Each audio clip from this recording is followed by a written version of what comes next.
these balls could talk, they would walk along the bases and into the fields.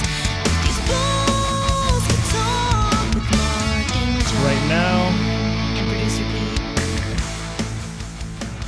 we're live. Hey ballers, welcome to If These Balls Could Talk with the trio with voices more angelic than the three tenors. That's right, this is Mark, and with me as always is John and Pete. As a kind reminder, if you like what you hear, please hit that subscribe button or tickle that bell, as Pete likes to say. What? Oh yeah, He likes to tickle the bells. You missed a lot Tickle the in bells. 2.5 seasons of not being on the show. I listen every week. Oh, I know. Tonight we have a special episode with two female guests in Mrs. Stephanie Ford-Steffan and Mrs. Janis Robare. Welcome to the Yes. podcast, ladies. And our two guest show in a long time, and since we've been live. It's been a while. I guess I didn't catch on the fact that we're ballers. Your listeners We are ballers. Yeah, you're ballers. Okay. Yes. All the listeners are ballers. Katie Oh, told yeah, us we it's needed to crazy. name our fans, and that was the obvious name. So, and we do Ballers. what Katie says. Hi, Katie. We pretty much do everything Katie says, yeah. Do everything Katie says. That's exactly right. She's our podcast goddess. In Katie we That's trust. true. In Katie, Yes. we trust. All right. My mother actually was obsessed with the three tenor, so that's super perfect. Oh. Who's your awesome. favorite three tenor, Mark? Did you like Placido Domingo? Sure. I had a going- weird childhood, you guys. It was odd. Well, yeah. It's you all didn't good. know. Oh, that's another podcast, John. Yeah. Anyway, Oh, you know how what? is everyone? What's that, Pete? Before we Pete get had going. words. You didn't record, I did told you. This Oh, it was so funny, Oh. is, Peter. any one of you guys can do this. Yes, but we're Slash busy join. being funny. You are producer Pete. I had a lot to do. Guys, Hey! it's okay. You Hey. can fire him. The creative director All says right. so. Well, everyone who's on the YouTube, hello. Mark's going to start over. We're going to be funny again. Yeah. So, Sorry. Pretend to laugh. All right, It's a good sign.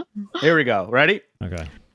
Hey ballers, welcome to If These Balls Could Talk with the trio with voices more angelic than the three tenors. That's right, this is Mark along with John and Pete. As a kind reminder, if you like what you hear, please hit that subscribe button, or as Pete likes to say it, tickle the bell. I don't know why I have to do this little finger like it's funny. motion It's too. funny 'Cause every it's time you tickling. say it, Mark. Oh, you're fingering the bell? Well, yeah, it's like an Well, undertickle. Mark likes when That's- his bells are tickled. That's an advanced. Gotta dink. That's an advanced maneuver of fingering the bell. We'll start with a tickle. Anyway, I don't know where All I'm right. going. And now Mark's 5 minutes blushing. in and I'm I don't know where this is going. See, this is I don't know where better this is than the going. first time we did it. What's our safe word? All right. Tonight we have a special episode with two female guests in Mrs. Stephanie Ford-Steffan and Mrs. Janis Robare. Welcome to the podcast, ladies. That's creative director Stephanie Ford-Steffan Thank to you. you. Yeah, you got to give her by her, address her by her title. I apologize. It's important. Yeah. Pete's You've boss. been behind the scenes for so long, so So we just long. but you do need your creative director credits. What are we? 33 episodes later, Stephanie. Hello again. Yes. Yes. Hello. Stephanie, you've done a fantastic job as creative director, being our fourth season, 33 Yes. episodes. Yes, it's the best title I've ever had, doing the least amount of work. So That's the, Pretty that's good. the way we roll. The best way There to you do go. yeah. Yes. All right, how has everyone been? John, why don't we start off? Well, I was saying before, we had another false start, you guys, but I was saying before that my mother really liked the three tenors. I listened to way too much opera growing up. Really? It was like a lot. I didn't like know this. more than an 8-year-old should know about opera, like Luciano Pavarotti and Placido Domingo and like Phantom of the Opera. And it's like just super Wow. weird. I had a weird childhood, you Very guys. distinguished. So if you Yeah, were it's ever very fancy. if you were ever called They- upon to perform at the Catalina Wine Mixer to save the It would be day, very bad. You would, It would be bad. But you Very bad. you would know what songs to sing. Did you ever see an opera live, John? Or did No, you just but we listen to went it? to Canadian Brass a lot, which was also very boring. Sorry, whoever is in my family that is listening, but it was, and you can't admit it wasn't. Ooh, we got two phases on the We got the listening to the faces channel in right this? now. We got a Tim and a Doug. What's going on, Amazing. Tim and Doug? So, Shout Mark, out what's going on to with the you, man? phasers. Are you done? Are you done with your 27 jobs? No. Yeah, can't see the I chat for just some you know reason. I don't have any more work trips coming up, thankfully. But just still trying to And you think that it's technically a slow time for real estate right now, but everything seems to be cranking right Can't get now. that to stay. And then the Pete, what are you 9 to 5 mumbling still about? wants me to work 9 to 5. I don't know about that. Yeah. Mark, you want to press the button for the Steffan and Janis? We have to ask them their question. Oh yeah. Pressing the buttons. Oh, this is exciting. What? Oh yeah, the press the Oh. buttons. So this, yeah, we got a new this will be a new version of Baby Watch. Whoa, the double baby watch. is- We're gonna get Wait, double Wait, baby why watch. two? We're not having twins. Oh, Yeah, maybe. yeah. I don't know. Singular gosh. baby. So we hear you're not feeling good, Steph. How September's been poor? September's been poop emoji. Can I curse? Yeah, I can Oh, curse. no. You can say shit. Yes, It's been you can say shitty. whatever I'm you really want. sorry. It's But been- you're almost done. So you won't be Exciting. singing that Taylor Swift song back to. Oh, it's back to December. Never mind. I'm a bad Swiftie. No. I'm a bad Mark, Swiftie. gosh, I'm disappointed in you. Nice try. Rough. Yeah, no, it sucked. Got COVID while being pregnant, and ever Aw. since, just been really, really sick, worse than the first trimester. I will spare you the details of hugging the toilet almost daily. It's been bad. Yeah. So, We're That's sorry. wild. yeah, I blame Pete for everything. Oh, it's totally Everything's You Pete's fault. should. all Pete's fault. You should fire your assistant. Seriously. or demote him further. How much further could we demote Pete? I don't know, but it seems like you guys need him pretty badly. Even though I keep screwing up, I keep, Even though he keeps fucking up. hey, last episode was perfect. Yeah, last episode. Well, no, Pete, the show sounds great. It sounds great. We actually look like we're kind of professionals, and we certainly sound like we're professionals. So. Yeah, sort of. Absolutely. What's Yeah. going on with you, Pete? I forget if I mentioned this, but I'm officially officially now not just Officially sort of official? in training for being the not 2D supervisor, the comp supervisor at Cadence Effects. There you go. I Hell think I know my yeah! title. Congratulations. Yes. Do you get a company car? No. Although my boss collects giant old Land Rovers, so maybe if he has a spare one of those. He collects them? Wow. Yeah, they're like from all decades, and he Does he randomly, stack them? Does he like? I don't know. He randomly shrink drives them wrap into them? work, and they look like It's they're very like odd. they look like these giant like Tonka truck things. I don't know. They're pretty cool. Nice. Wow. But, Okay. but All right, let's get to know our guests a little better, shall we? Now, we are graced with the presence of two awesome ladies who are killing it in their yeah. all-female fantasy football league. Now, Ms. Janice is the commissioner and rarely loses. Steph has grown into a Right. football monster, combining her new football fandom with her competitive streak. Ooh. Now, please tell us how this all got started, and how have you faced any challenges along the way, and how you may have set up incentives or prizes at the end, and essentially, why do you girls keep doing it? Mhm. Yeah. Well, there was a league, I think, before this league. Wasn't there, Steph? Were you part of that one? Where it was like I started in just 2020. like 1 year. Yeah. We had been Okay. doing our league for a while, which we've talked about on the show. And your friend who's in the league still, but at least was in the first iteration of it, Stephanie Callantone, she asked me to start a league for you guys. And so I just Yeah. put one together. I Right. threw a bunch of people in it. Oh, I that's kind of right. just I think there was a auto-selected my league- lineup. And that was the first year. Yeah. Right. I think there was a league that was like just before that ran for like a year, but then it turned into this league. So yeah, that's the third year, right? Yeah, Did you and guys get a lot of you've been participation? commissioner the whole time. Yes, I have. Yeah, How I much life? restarted it because there wasn't much interest. It was like, I don't know what exactly. There was a year that we didn't do it, and then it restarted. So I started it up again. And what was I thinking? I lost my train of It's thought. okay. How many teams are in the league? Too many. So, so you had asked that. The first year we had like 12, and then last year was a down year. Actually, we only had, I think we struggled to get 10. Yeah, we did.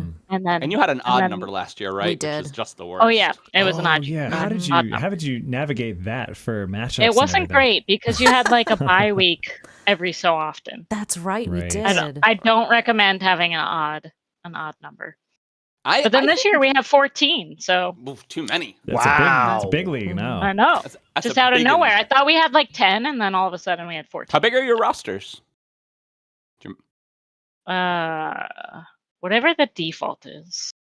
Yeah. Oh, it's- really? Pretty So standard. you have 14 teams times like 15 slots. That's a lot. The of draft people. was like so we pretty all low. have a couple players that are like questionable.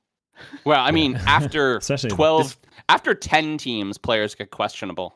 Yeah. Yeah, exactly. Yeah, we have Like, 16. is Puka Nakua going to ever score a touchdown, Pete? I don't know. Maybe. I don't know, He catches but- a lot of passes, though. Yeah, he's great in a PPR league. Yeah.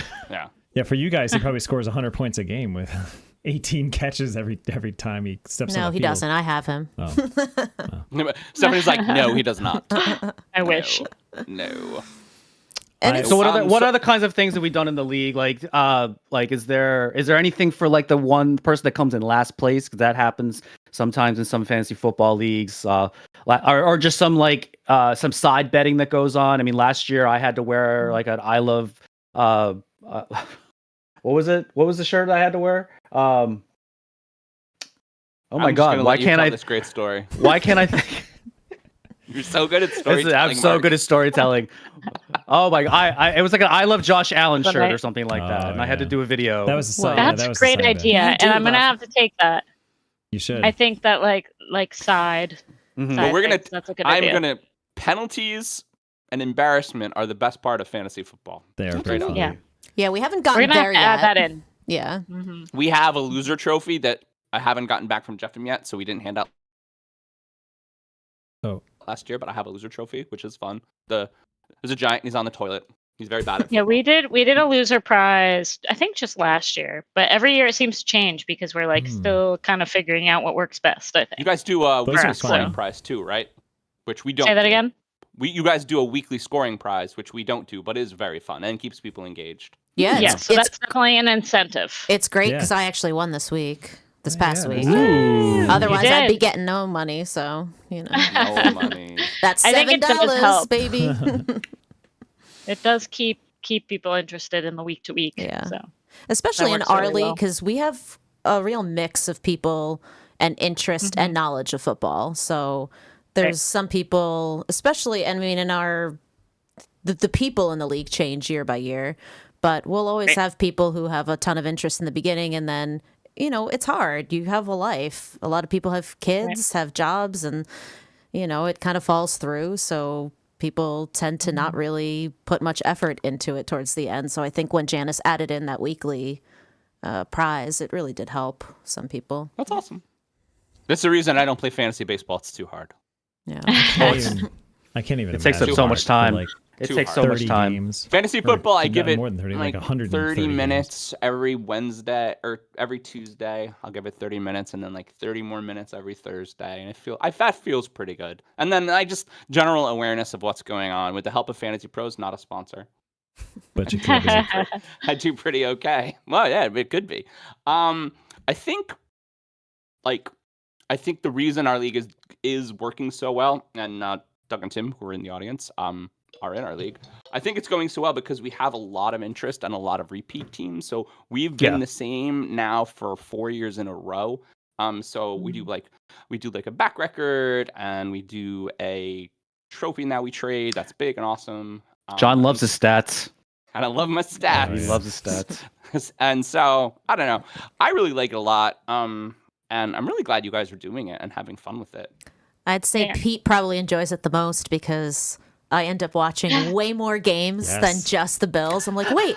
He's like, do you want to Yeah. watch this game? I'm like, do I have anyone playing? I do. Okay, yeah, fine. Put that on the background. I'm in. Yeah. It That's does help perfect. because I'm so competitive. And I mean, Janice, your husband George, it's like are the two of you the same way where you're watching games together and you're like, oh, I got this guy. Oh, I got this guy. Hey, Mark, Yeah, George is in our totally. league. Nice. Yeah, I saw Reminder. that. We were. Yeah, say your lineups. I welcome to the league again. Yeah, right. For like 4 years, 5 years. Oh my gosh. Like a long time. And we're out of time. Just a minor, Oh my gosh. Thanks for that little jibe there, John. Appreciate It's it. my job. It's my job. We're I think never people gonna let really that like when. I think one people go. really like when we argue. Honestly, I think it's very popular. I think it's fun. Yeah. It's super Okay. fun. So, Steph, Uh-oh. well, we go on plenty of amazing traveling adventures together. We've already talked a little bit about that, or at least I have, about where we've gone and everything. Instead, let's talk about all the DIY projects you've dreamt up and helped realize at home. How do we get into this, and why is it so fulfilling to upgrade the nest egg? And lastly, what are some of your favorite projects that we've done? Well, first of all, I love that you're giving me all the credit I mean, that I've dreamt them up. I'm like, okay, you need this mean, bill. yeah, I Okay, kinda have. I'll use this hammer. That is a true fact. That's my favorite sound effect. Gosh, I don't even know where to start. I mean, my favorite projects, I love the closet project that we just did. Just completely. I mean, Ooh, tell us about I would that. say it took months and months and months, which I never want to do again. But Well, yeah, if you include this room too. that's what I mean. Yep. We walled off a closet in one room, this room, Yeah. and opened it up into our bedroom so we could have an extra one. And I love the end result. Also didn't realize I'd be, pregnant while we're finishing it. So that was, not great. But Oh, yeah. I love the end result of all of our projects. That's what I love the most. It's like just making your house what you want it to be and way less money than paying someone. Yeah, sometimes like a tenth of the cost. I mean, can you God, imagine how yeah. much it would have been to have the floor done in the whole hallway and atrium and stuff my with here, gosh, with all yeah. the bull noses that we put in, Yeah. thresholds. Oh my gosh. And opening up the corner of like a wall in our hallway to discover a huge unused storage area that now Yeah, it's, is storage. I mean, your dad did help us with right. that. We're like, oh, there's an 8 by 20 foot space in here that's just Ow. walled off. I'm like, okay, let's put some walls up, raise the floor, and I muted you guys. Super oh no, weird. I was gonna say, like, John's talking, but he's not saying anything. He doesn't care about our Um, projects, guys. Didn't your dad discover that when you guys were moving in, when you were doing all that fix up in the beginning? I forget if it was right away or if it was I think it one was. of the subsequent visits. I mean, yeah, because he knows floor plans, all Right. that kind of stuff, building your house. yeah, and I mean, when you think about it, the living room is completely this huge vaulted ceiling, and then the dining room isn't. So we're like, Yeah, and it's right over there's the dining no room. bedroom there. What is that? It's nothing. Yeah. But It's the empty void. Well, I don't now, know, I now guess- it's And I also asked what a bullnose is. You guys are talking about your project kind of Oh, specifically, sorry. but maybe a little generically for the people who don't know So you your know how, like, projects. sometimes you'll have like a piece of wood, a nice decorative piece of wood that's in between two different sets of floors that divides like the bottom of a doorway or whatever. That's usually a threshold.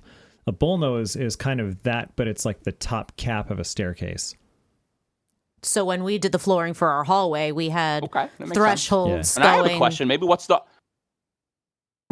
We had thresholds going between our hallway and like the bathroom and every bedroom, and then since our hallway connects to the stairs, that's where we had the bullnose. Yeah, that was had to be custom built because it was really tricky to fit it in custom job? there. Yeah. What was possibly to go the other way? Maybe something that was super hard that you guys ran into that you didn't realize. Like you've done like Oh, man. 20 projects over the last 5 years. I You've think done I so much blacked those stuff. out, to be honest. There's some pretty rough. I mean, the closets, I would say, was definitely the hardest thing we've done. Yeah. And we didn't have my dad here to help with any of that either. Like, that was all us. Yeah, he helped Or, like, with like the electrical. Some of the that. electrical, but we did a bunch of See, it I ourselves, remember too. the thing I had in my head was the discovery when you were trying to do the laundry chute. You discovered Oh, something in yeah. your path, right? But like Well, just surprises like that because you don't know what happens when you open up a wall, Yeah, right? there were those Right. 10 skeletons we found. Not the 10 skeletons, actually. That makes a lot of sense. Don't put that on a Oh, public I mean, podcast. redact that. You didn't That'll be the name of the podcast. Yeah, skeleton balls. Skeleton balls? Skeleton balls. That's weird, Mark. It's a little weird. Oh So, my yeah. gosh. So I think we can. I think we're good Yeah, let's there. move on. Let's move on. Yeah, we can probably move on. So, Janice, to finish us off, and question for you: I hear you're quite the connoisseur of mathematics. From teaching the boy. subject to hosting March 14th parties, 3.14. Tell us what made you so interested in math to begin with, your teaching career, and how have you kept your students engaged and interested before you stopped? A lot of questions. Okay, let me see here. Well, I think I was born with it, frankly. I remember my parents telling me this, and like I transferred schools between 6th and 7th grade. And when I went into 7th grade math, I was like bored, essentially. And so my parents, I don't really remember this, but my parents like fought for me to be in advanced mathematics, and I went in and I did great. And that was it. Like just I always throughout high school and everything, just math was my go-to. So when I went to college, it was like just a no-brainer. Just like this is what I want to do. I would just want to study math. A lot of people ask me like what I was going to do with math, and honestly, the answer was always just like I don't have any sort of plan. I just want to do math, and that's the end of it for me. So Mark found jobs in math. Mark is also a math major. there's I stumbled literally upon my every job. company, right? Yeah. Every company needs people who have those kind of skills, and so you know you don't even have to have anything other than just a math degree, which is what I ended up with. I started in math education, but dropped that and just did straight math. And then it's funny because I ended up back in math education. Very cool. I think it's interesting to look into businesses' needs for mathematics. I mean, Mark, you were doing just route mapping for trucking companies for a long time, and but like even big data is very big now, important now in like most companies where they're looking at Tableau. And you do Tableau now too, Mark, right? The job that I essentially have now, it didn't exist when we were in college. No, not at all. Not at all. Because I mean, just the kind of the birth of the big data age happened after. Yeah. So I would guess then, is it easier these days to incentivize your kids or students who are learning or I forget what level do you teach? I've been teaching college mathematics. Okay. Just like basic intro, Like Okay. calculus, gen ed type math. Gotcha. Not quite calculus. I taught some pre-calc over at UAlbany, but then when I transferred to Hudson Valley, I really just do like algebra and like intro courses there. Okay. So at that point, then you already have students that are getting older. They're thinking about careers. Is it easier to say like, hey, here are like the 27 different jobs you could go into if you're just good at this, like, so pay attention? Like, is it a lot easier to do that these days with, like Mark and John said, so many new career opportunities opening up that just need a math person? Yeah, I think there's you like find actuarial like jobs and finance jobs. There's a ton of jobs. you find kind of like a divide, because at first I was teaching students who just wanted to do math or wanted to do jobs that involved math, and that was much easier to motivate them. Like they know they need this, they're going to work hard to learn it. But then when I switched over to Hudson Valley, they're really just gen ed classes that I'm teaching, and that's a little bit different. There's motivation required. Most students actually don't really want to be in a math class at that level, so it's much When they're different. just taking them much to more like, fill their graduation requirements, right? yes, exactly. Yeah, that's Most of them. Not all Have of you them. found a though, lot of because struggles being a woman in math? I don't think so. I feel like most of the time I actually kind of get some awe, Yeah, which is that's nice. cool. That's cool. Yeah, yeah. Like I actually found that a little bit more when I was in the computer science program for my undergrad degree. It was kind of uplifting a little bit, which was refreshing and nice to see that happening.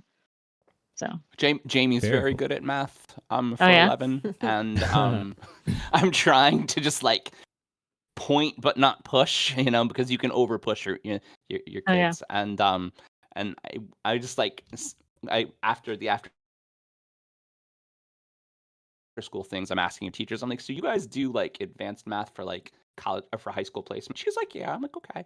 We're like, we'll talk to you in 8th grade. Yeah.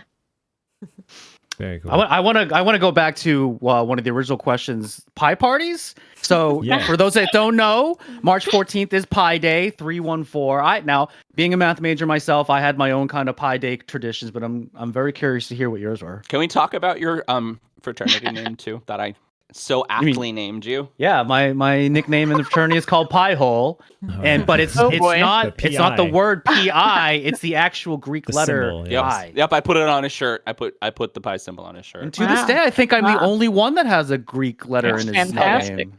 Hell yeah. That's I pretty don't mess cool. around. Yeah. Mark also Janice, the we're- OG little brother. I am the OG little brother. So Janice, we were at one of your pie parties years ago. I remember it was pretty good. It was a Wait, lot of fun. really? I think so. I mean, it was like a long time ago. And don't Oh you my don't you gosh. have a pie platter with the pie symbol and the numbers all over it? Yes. I have 2 of them now. Rock and roll. That's awesome. And you make a pie every pie day, right? I make a pie every pie day, and I try to challenge myself and make something new and different every pie day. 2 years pie days, 2 years ago pie day was kind of unique because I got to announce a pregnancy using pie day, so that was really fun. That's cool. Rock and roll. I was like in heaven that day because I combined those things together. It's beautiful. Now I have an So interesting cool. question. Can you and Mark take the next 10 seconds, 15 seconds, let's say, to write as many digits No, of I pi can't do that. as you can, and see? I want to watch Janice beat you because that Oh, would be she's fun for me. it's not going to take her It'd that be long. so to funny if beat you me. two alternated, right? I don't actually Yes. pride myself in having this memorized. I don't have it memorized okay. really. All right. The best I can wait. do is 3.14159. That's pretty much the best I can Exactly. do. That's close. I know That's all I that, gotta do. Mark. Exactly. 0.141. You know how know long that. since I've actually had to calculate pi? It's been a long, long time. Yeah. This is why I made a symbol for it. Can I, Right.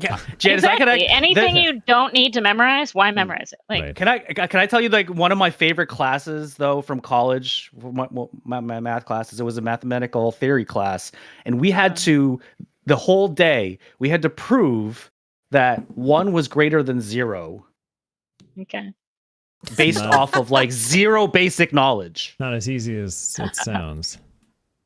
Yeah, we did some proof like that. It was like 2 is greater than 9, or 2 was equal Mhm. to 9, maybe, Mhm. or something like that. Amazing. And Or we're I at time. We're I at bet time, all Mark. I bet all of our audience is just enthralled by that. Like, Yeah, everybody's just ooh, like they stopped listening. ooh. All right, shall we kick off this shindig, everyone?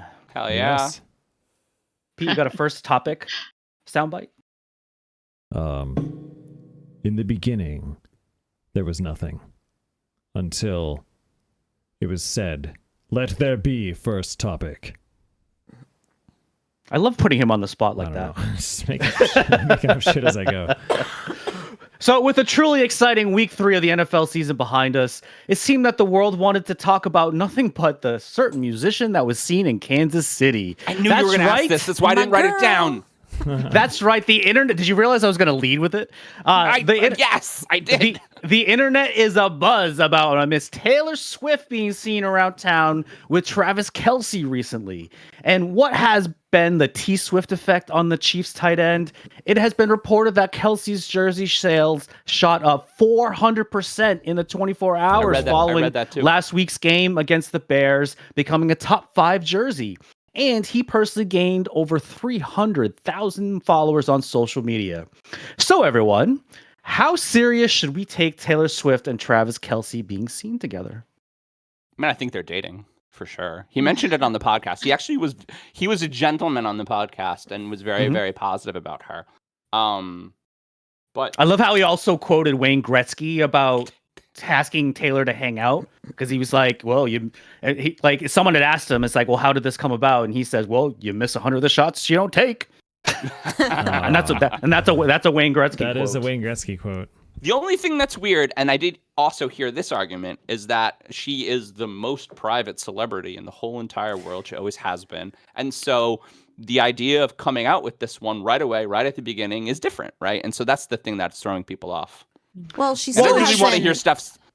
Yeah, they haven't confirmed anything. And Yeah. I was going to she- say, I really want to hear Steph's thoughts about it. So Yeah, I'm gonna go ahead, shut up. Steph. Go ahead, Steph. Well, she has been very private since 2016, since the whole Kim and Kanye thing. She doesn't post anything personal on her social media, which I think is also why Kelce gets tons of followers right now, hoping he'll post something. You know, it's all of her Swifties, and I'm a proud Swiftie, but I'm not one of those Swifties.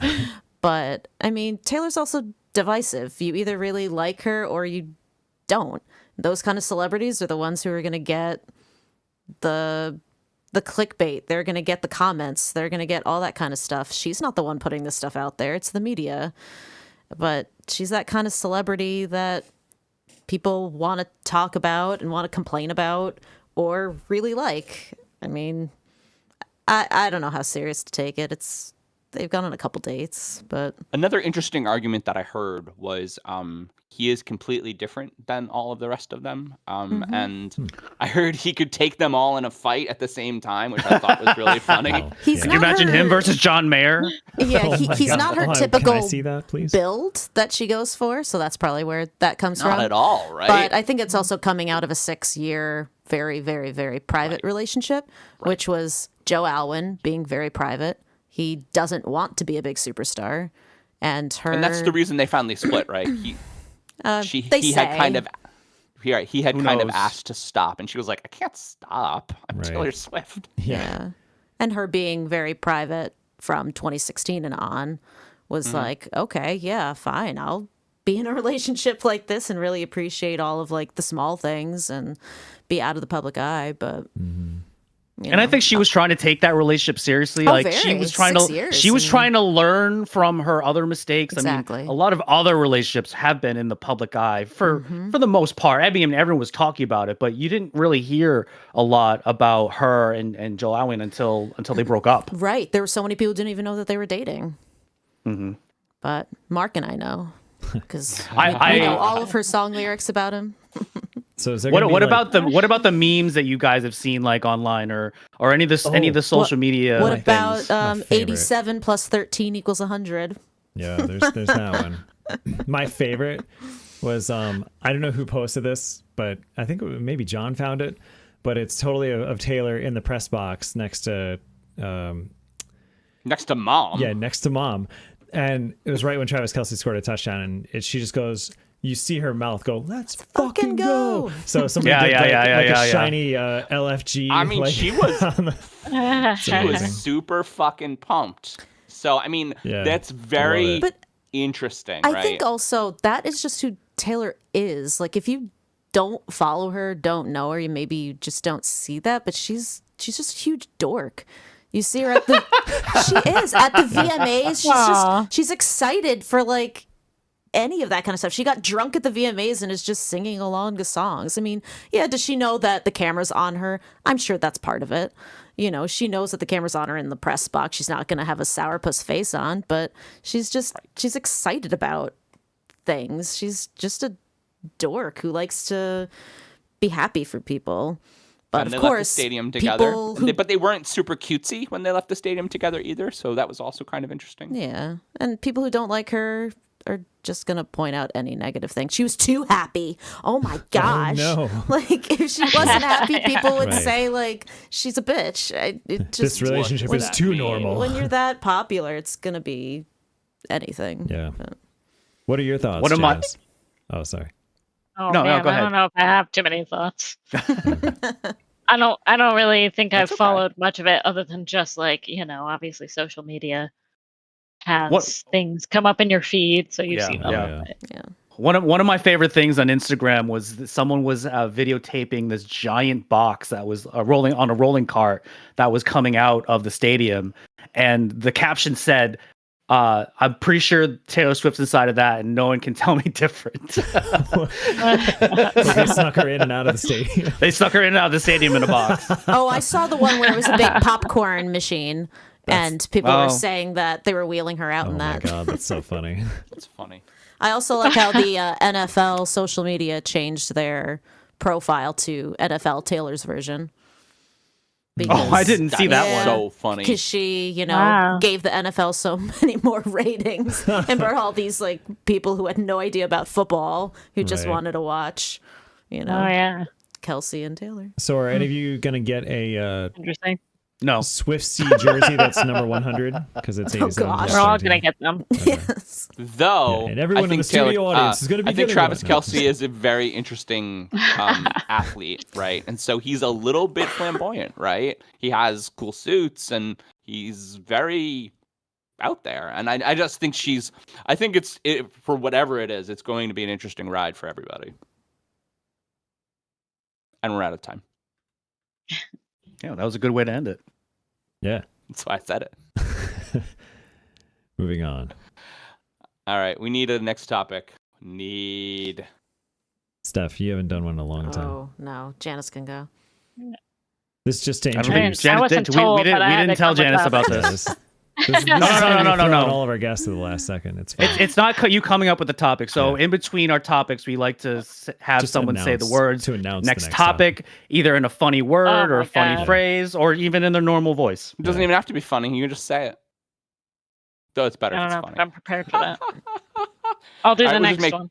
Okay. We'll make Pete do it because Pete's great at them. You are not prepared for the next topic. Pete, that's so There you good. go. I appreciate you. That's why I love you, man. That's All right, and we're gonna Blizzard just reference start right with there. this one because I heard that Steph was sad that she missed out on this topic, and so let's bring it back. I want to talk about, in general, our favorite sports teams, but specifically, I wanted Steph to get a chance to reminisce about the '90s Yankees. Whether it was a professional game or This is why I home, did not bring up this topic, because I knew you were going to. please make sure to focus on weird superstitions and the craziest thing we've ever done for our teams, no matter what the sport is. I mean, And we'll start with Steph. talking about Let's talk about home runners. home runners.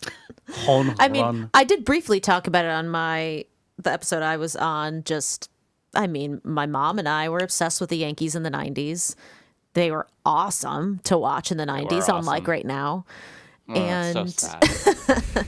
and we were a bit crazy. And I think Pete's starting to see some of that with some superstitions I'm bringing to She's watching bringing the it to Bills. the Bills but fandom but too, it's yeah. not. It's not. Ooh. Oh, it is not as bad. Yes.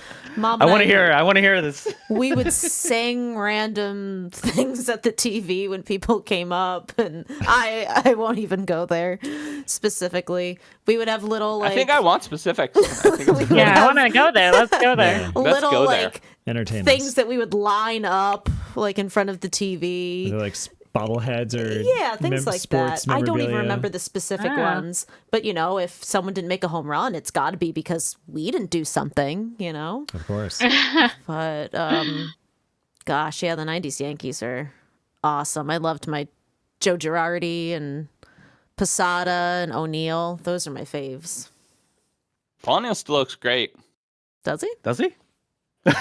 Oh, No, but it's funny though when they come out for things generally to celebrate Derek Jeter or something Derek Jeter has Oh, done. like as alumni, yeah. They all look the same but like old, which makes sense. But it's just so fun to watch, like old Tino Martinez and like little button-down shirt. He's kind of wrinkly, but he's like smiling still because he always used to smile. Oh. I think that team was cool. I think the early aughts team was cool. And all the teams that I've really liked in the Yankees are ones that they seem like they really like each other.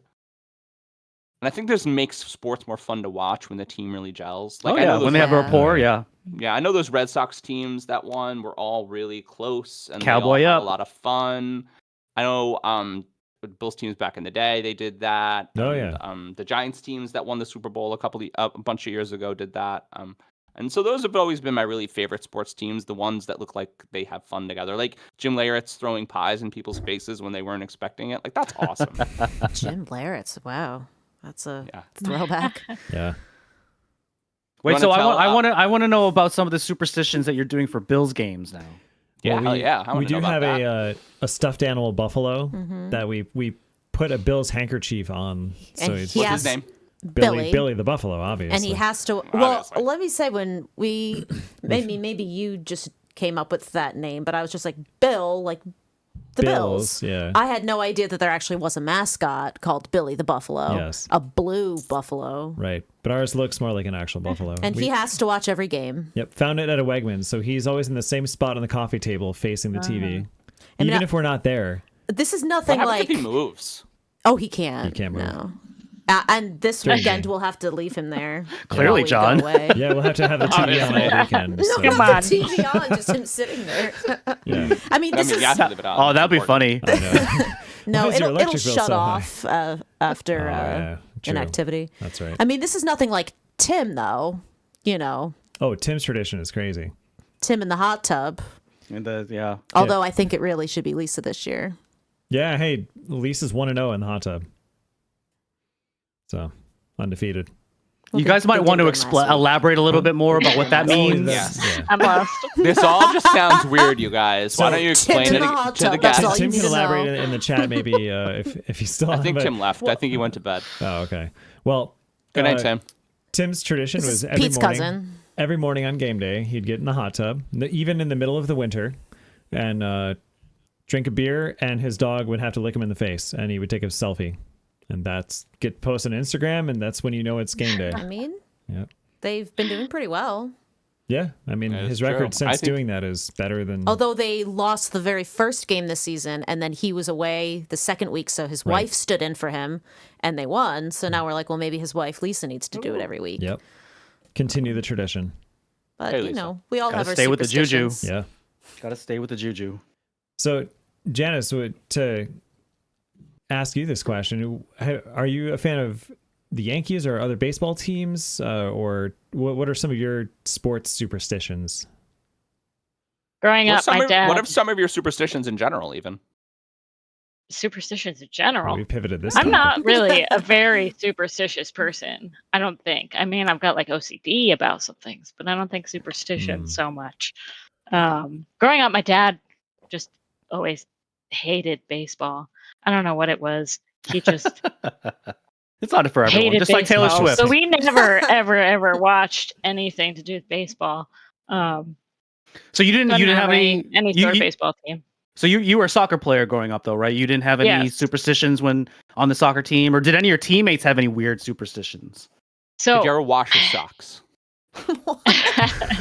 the only thing that comes to mind is I used to sleep with my soccer ball as a way to Oh, like that's adorable. give me good luck. I know it's like my stuffed animal. I mean, I was just doing it last week, but You Not don't. really, You don't but, need maybe. George. The Yeah, soccer ball's that's better. yeah, exactly. I kick him out. Call George a soccer. You shouldn't call George a soccer ball. He's not that old. Yeah, when it comes down to George the soccer ball, Wah, it's- wah, come on. wah. Oops, that's the wrong one. Sorry. Oh there you go. no! I did the wrong horn. I did the wrong horn. Sad horn instead of happy horn. All right, we're at time. Awesome.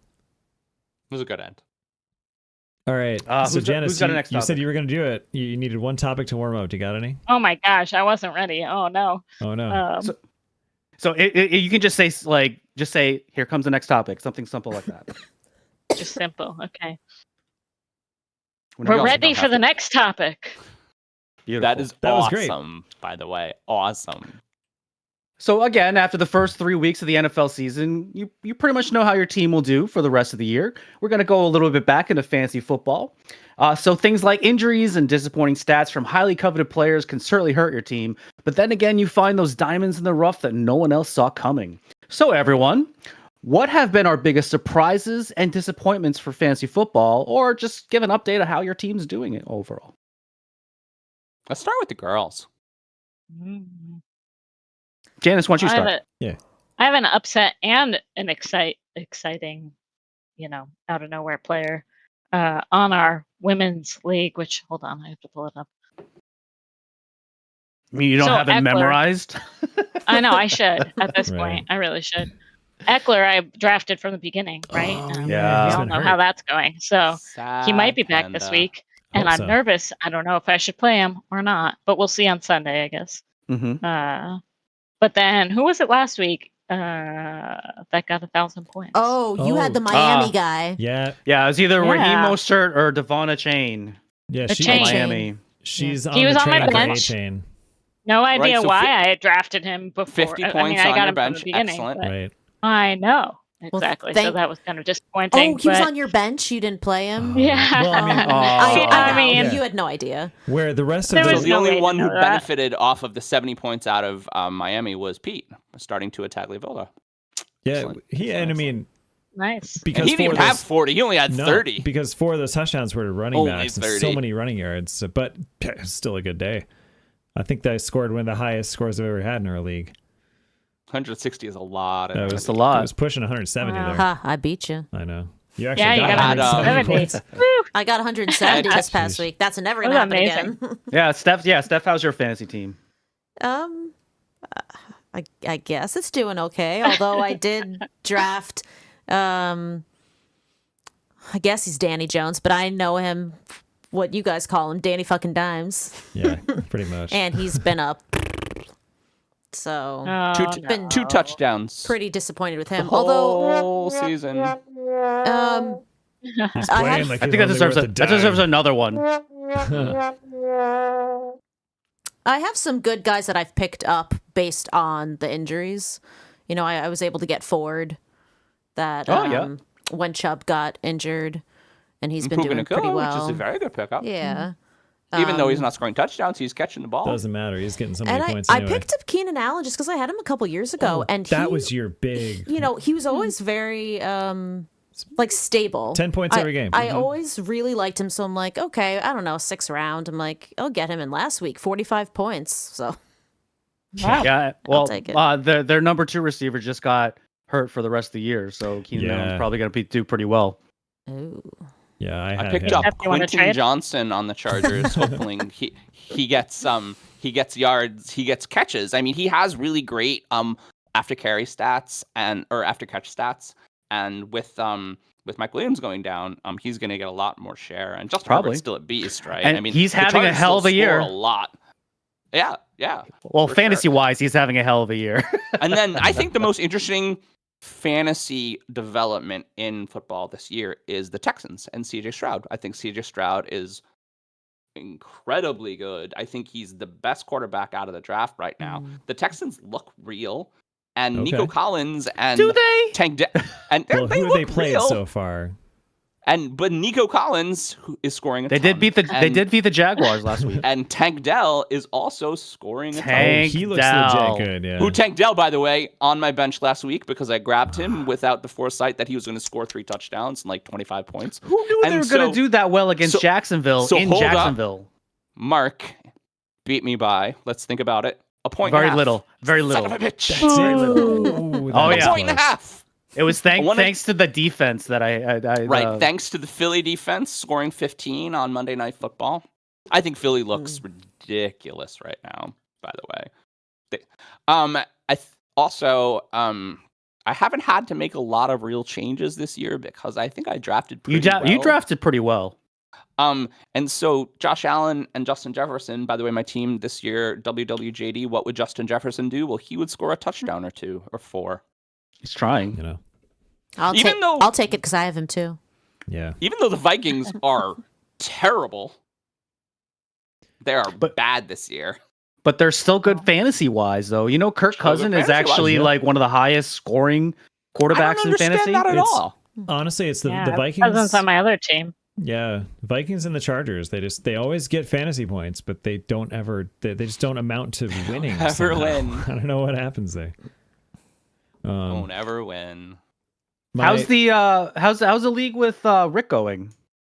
bad for I me. lost by 100. I lost by 100 points against 2 teams last week. That my is not a God. lot. Yeah, That right. is not a small number. Yeah, we were in a doubleheader. Yeah. Yeah, because Oh, it was you a did a doubleheader week, doubleheader? and everything I did just fell apart. I have this really hard thing going on in my fantasy teams right now. I have Saquon Barkley and Joe Burrow. Saquon Barkley on my redraft, Joe Burrow on my dynasty, and both of them are maybe Some gonna play. sad And the trumpets. problem with the problem with the scheduling for them, right? And you think about this, the problem with the scheduling for them is that they're all playing on Mondays. And so Saquon Barkley might play this Monday, but I can't play him because he He's might not going to play. play. Yeah. Right. And play. Joe Burrow last week might play, and I was like, I can't play Joe Burrow. He's playing on one leg can't right go- now. It's when he's in. I he's not mean, even he doing finally a lot. won. He finally won on one leg. He only Yeah. and he threw for 2 touchdowns. T. Higgins was like, I get to score, and those are the I big know. surprises of the fantasy season. Yeah. That the Bengals are bad. Jamar Chase and T. Higgins and Joe Burrow aren't scoring points, and so that really kind of throws a loop into people's heads, right? When For sure. good teams are playing poorly, Yeah. and you're like, well, I can't trade them. It's No. still so young. Yeah, This give this it NFL time. season is so young. Yeah. You can't overreact. The Bengals start off slowly every They were single 0-2 season, I last season think. too. They do. Yeah, and then they finish strong. Joe Burrow's calf will heal.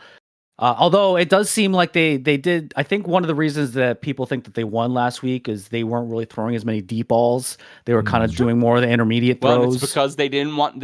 He gave. They got to injury keep him that I- healthy. Yeah. Yeah. Right. he gave an interview that I read, and his one goal for the game was don't have a setback.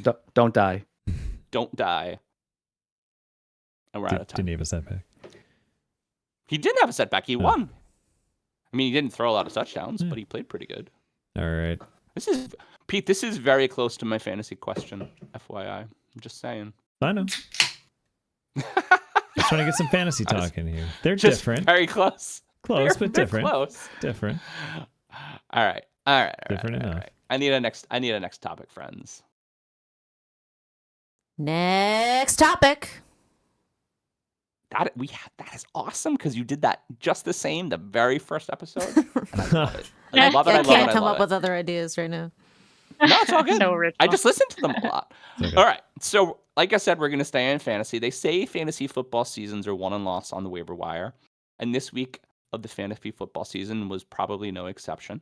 And we already mentioned him this episode, but Devon Achane, the 21-year-old rookie from Texas A&M, made a splash in week 3 of his first season, carrying the ball 18 times for 203 yards and 2 touchdowns, as well as 4 catches for 30 yards and another 2 touchdowns.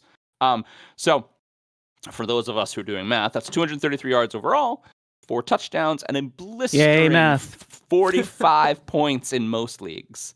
With other rookies on fire across the league, including the aforementioned Texans wide receiver Tank Dell, along with rookie CJ Stroud, who I said is the real deal, and even the poor Bears rookie running back Rashawn Johnson.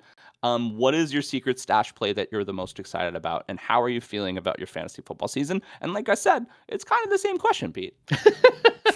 Well, okay, they seem different enough before we started, and we just started talking about all the same stuff that is on John's question during Mark's question.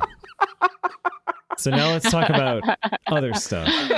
Well, I mean, there's been so many injuries this year that There've been a lot of injuries. that I feel Yeah. like I think that's the story we I've can go over, had yeah. to go to the waiver wire and get different people because it's just Right.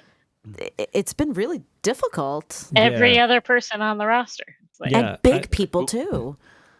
I've been mostly lucky. Well, actually, no. Looks like Luke Musgrave got hurt or something because of course, I go to pick him up and start him, thinking, "Oh, he's going to do better than Kincaid this week." I had He's Luke out. Musgrave. I had Luke Musgrave for like a minute, but he hasn't. I was just like, I had him because I was like, I'm gonna go 2 tight ends until I need another quarterback, and I was just like, nah. Yeah, He's not even playing. He did pretty well last week, but I think he got hurt now.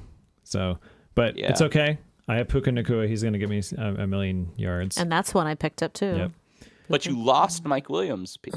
I did, but You lost Mike Williams, think- and that makes me sad for you. But Well- really not, because you're my only competition. Sorry, Mark. somehow I drafted. So The we season don't- is young, my friend. The season is young. Yeah, we don't do a snake draft in our league, as we mentioned a couple times. So I drafted last, and somehow I'm shot up to number 1 in the power rankings. I have no idea how. You're gonna jinx it. It's already looking bad this week. Lisa's Well, team is going to destroy poor me. Lisa is number 1 in the power rankings, and this is the problem I had last season. I had a very good team on paper who just kept losing, and unfortunately, Lisa just keeps losing. Yeah. Yeah, she's probably going to beat me this week though. Like her team is just way too good. The waiver wire is definitely one of those things, though. You have to kind of know, or you have to have a strategy. So what is everyone's strategy when it comes to the waiver wire? Well, the I free can't agent list? I can't say, and then Janice will know. Oh, that's fun, man. I'm Highly listening. ranked players. And really what you're trying to do is you're trying to discover someone who fits right into an offensive scheme. Like the pickup of Jerome Ford, and we don't really know, but the pickup of Jerome Ford should be good because the Browns Browns run a offense lot. Mhm. run a lot, right? And the pickup of what I was saying, Quentin Johnson should be good because they have a big hole in the Chargers passing offense of the loss of Mike Williams. And so that's what you're really trying to do, right? The next guy up, because football is a weird sport, and when you're playing fantasy, it's a weird thing because you have to try and guess the health of players. Yeah, And how they're going to do against an opponent. And like Right. a Right. genius who thought that Tony Pollard was a good pickup at the beginning of last season and probably won their league, right? yeah, that was you last year. Well, you didn't. Did I have him? Yeah, you grabbed him, and I got him You know this more than year, I do. thinking, yeah, he'll be pretty good. He's been great. Yeah, I think a lot of it Wait too for is- it. Hey. Watching a bunch of games too, and I like to look at players to just see how they, I don't know, I guess you can call it the eye test, but see how they look out there. And if there's a rookie or someone that's just making a heyday, not necessarily score sometimes, I don't know, I need to see it to believe it sometimes, or if I miss the game, I'll look at highlights. If it just looks like some new player is coming out of nowhere and just balling out and just doing some incredible feats, I'm like, okay, this isn't just a lucky scheme thing or the defense broke down. Like, this player's got something. That's when I'll usually bite. Also, what team are they on? What's their matchup situation? Like streaming defenses that way, streaming kickers. You can pull that off. Well, there's a lot of positions that you can stream. You can stream defenses and kickers for sure. You can probably, even if you don't have the top 3 tight ends, you can stream tight ends because the rest of them don't really matter. I do that all the time. Yeah, there was one year I was streaming quarterbacks.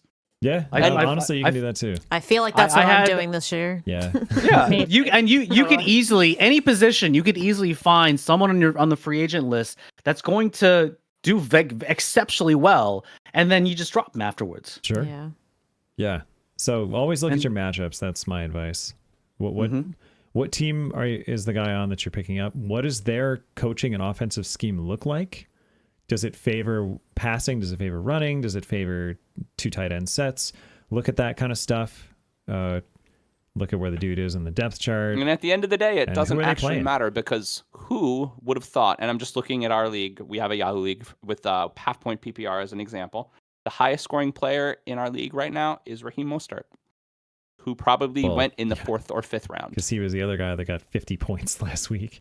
But like Miami. The 4th or 5th round, probably, right? But Miami probably is probably going to score the most points in NFL history. Maybe not, but they're going to be the number 1 offense more than likely. Assuming Tua stays healthy. Yeah, not next and they said week, it. Though. That's except for next week. When they play the Bills. Score, man. You guys just got to score more. Hey, they can still score a lot of fantasy points. They just can't true. score more points than the Bills, right? I want to see this game be like a 44-41. What's really interesting with the top 5 in our league, and probably in your league too, is it's surprising. The only person on this list that I would have guessed is Tyreek Hill. Tyreek Hill is number 2 with 77 points. I don't know. Again, 3 weeks though. Being the person that drafted Tua, I thought he was going to have a really good year. But again, it was predicated on. Tua is number 6. And a lot of the times, the top list is always quarterbacks. Quarterbacks always score the most. Yeah, but it's about finding that one that's in the top 6 in like the 9th or 10th round. That's the secret. Right.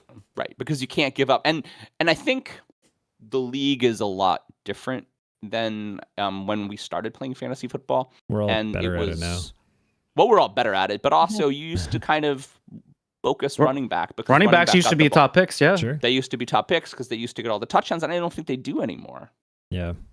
And I think that's what makes our league a little bit different too, because you have a variety of people with different knowledge of football, and quarterbacks went in the first round, then wide receivers, then it was all over the place. So it made you think like, wait, you had to rethink like everything. And that's what one of my friends... It's like playing poker with Pete. It's totally different. And one of my friends that joined this year said the same thing. She's like, I had no idea because everyone was drafting the weirdest way. And we also had some people auto drafting that, didn't join. Does that drive you crazy too, Janice?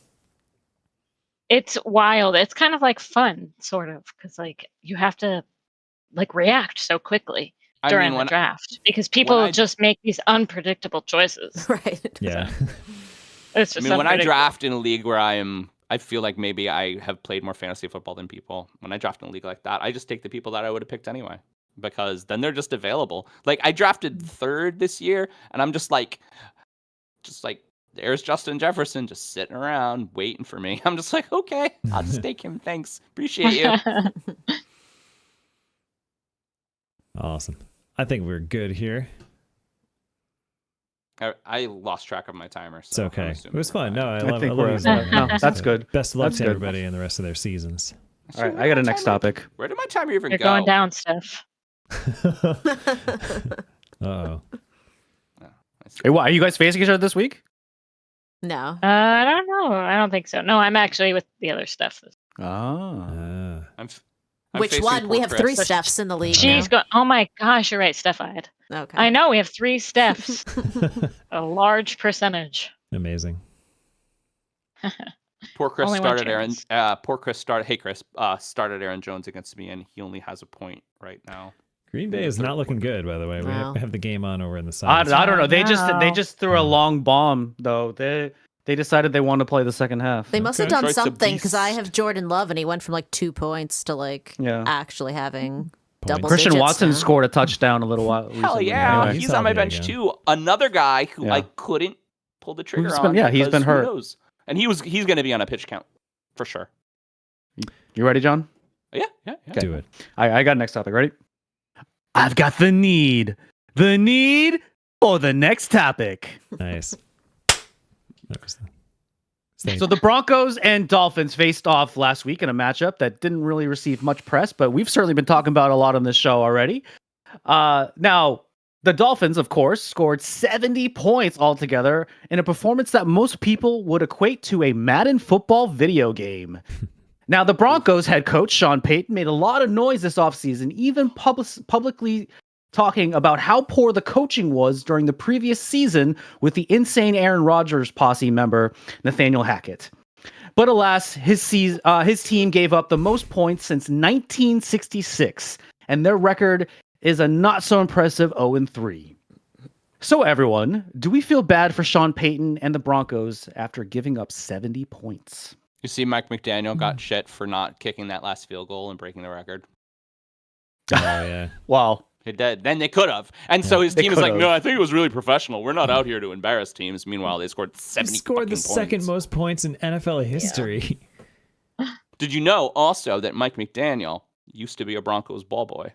Yeah. Really? It was a whole thing It about was a whole, him. it was the whole thing. It was all the memes. I don't know what it is about him. I don't Just- feel. I think the Broncos are bad. Yeah. I mean, I think real Russell bad. Wilson's done. And I think that the Dolphins are real good, and there's not a lot that's in between. I mean, it's Yeah. like they do the best versus worst game every year. They do the best college team playing the worst NFL team, and at the end of the day, the thing that changes between college and the NFL is defense, right? And so the defenses are just much better, and so the college team always loses, but they always do it because it's cool publicity. I mean, I don't think that the Broncos are well conceived at all. No. Probably not. Russ is old. But here's the and- thing, though. Like, Sean Payton was supposed to be a big change, right? From the Nathaniel Hackett days. Yeah, it was And a big change. nothing even has worse. changed. In fact, they've actually gotten worse because at least they had a defense last year, and Right. you give up 70 points? Well, I mean, maybe it's like the Titanic. Sean Payton saw the iceberg and he's trying to steer the ship, but it's a big ship. It takes a while to turn things around. I don't think they're going to be good for a long time. Why did he take that? I still don't really I don't really know why he ever took this job. Did he really think this was going to be Hubris? like, again? I don't know. He Maybe- should have yeah, taken he the just- he Cowboys thought job. He could, yeah, but that one maybe felt too easy for him, and he said, "Oh, you know how I'm really going to prove it?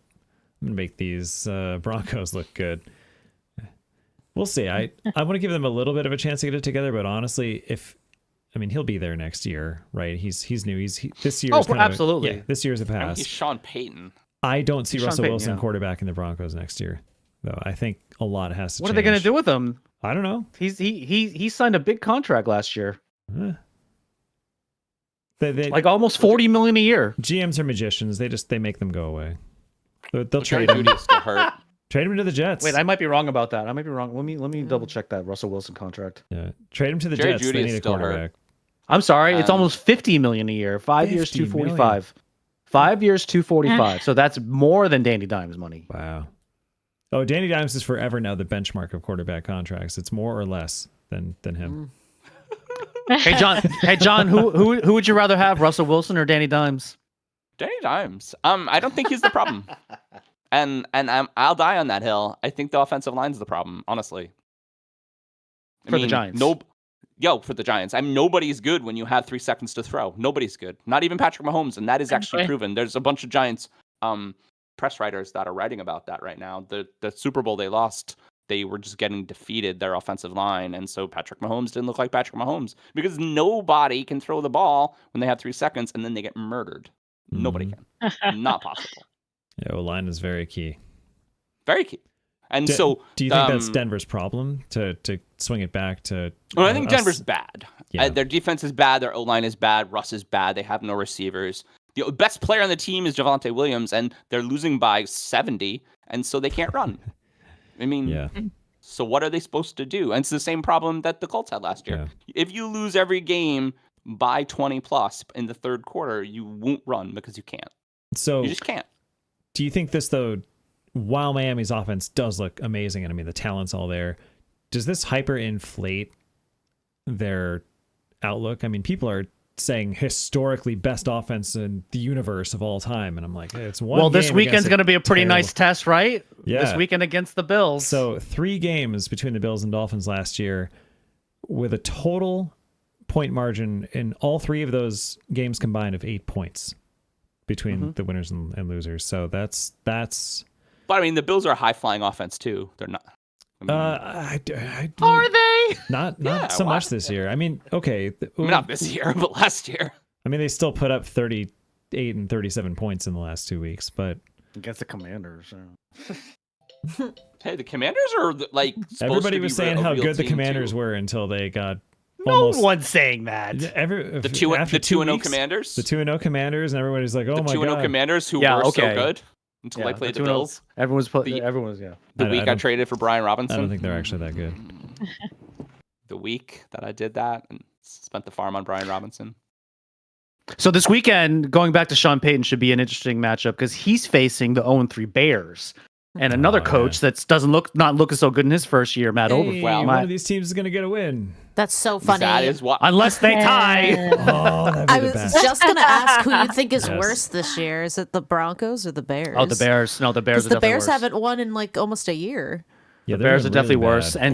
And Justin Fields is in his own head and he's just horrible Well, the right problem now. is Justin Fields isn't a mystery anymore because there was a whole offseason to figure him out. Yeah, No, it's not that. Well, just looking at some of the tape that he's doing, like he's thinking too hard about certain things, and that means so he's holding on to the ball longer. But I mean, he It's- has much better skill players. We talked about that last with Matt. yeah. Much better skill players. But I mean, he even they went made on. his team better. He even went on record and tried to throw coaching under the bus, didn't he? Recently. Mm-hmm.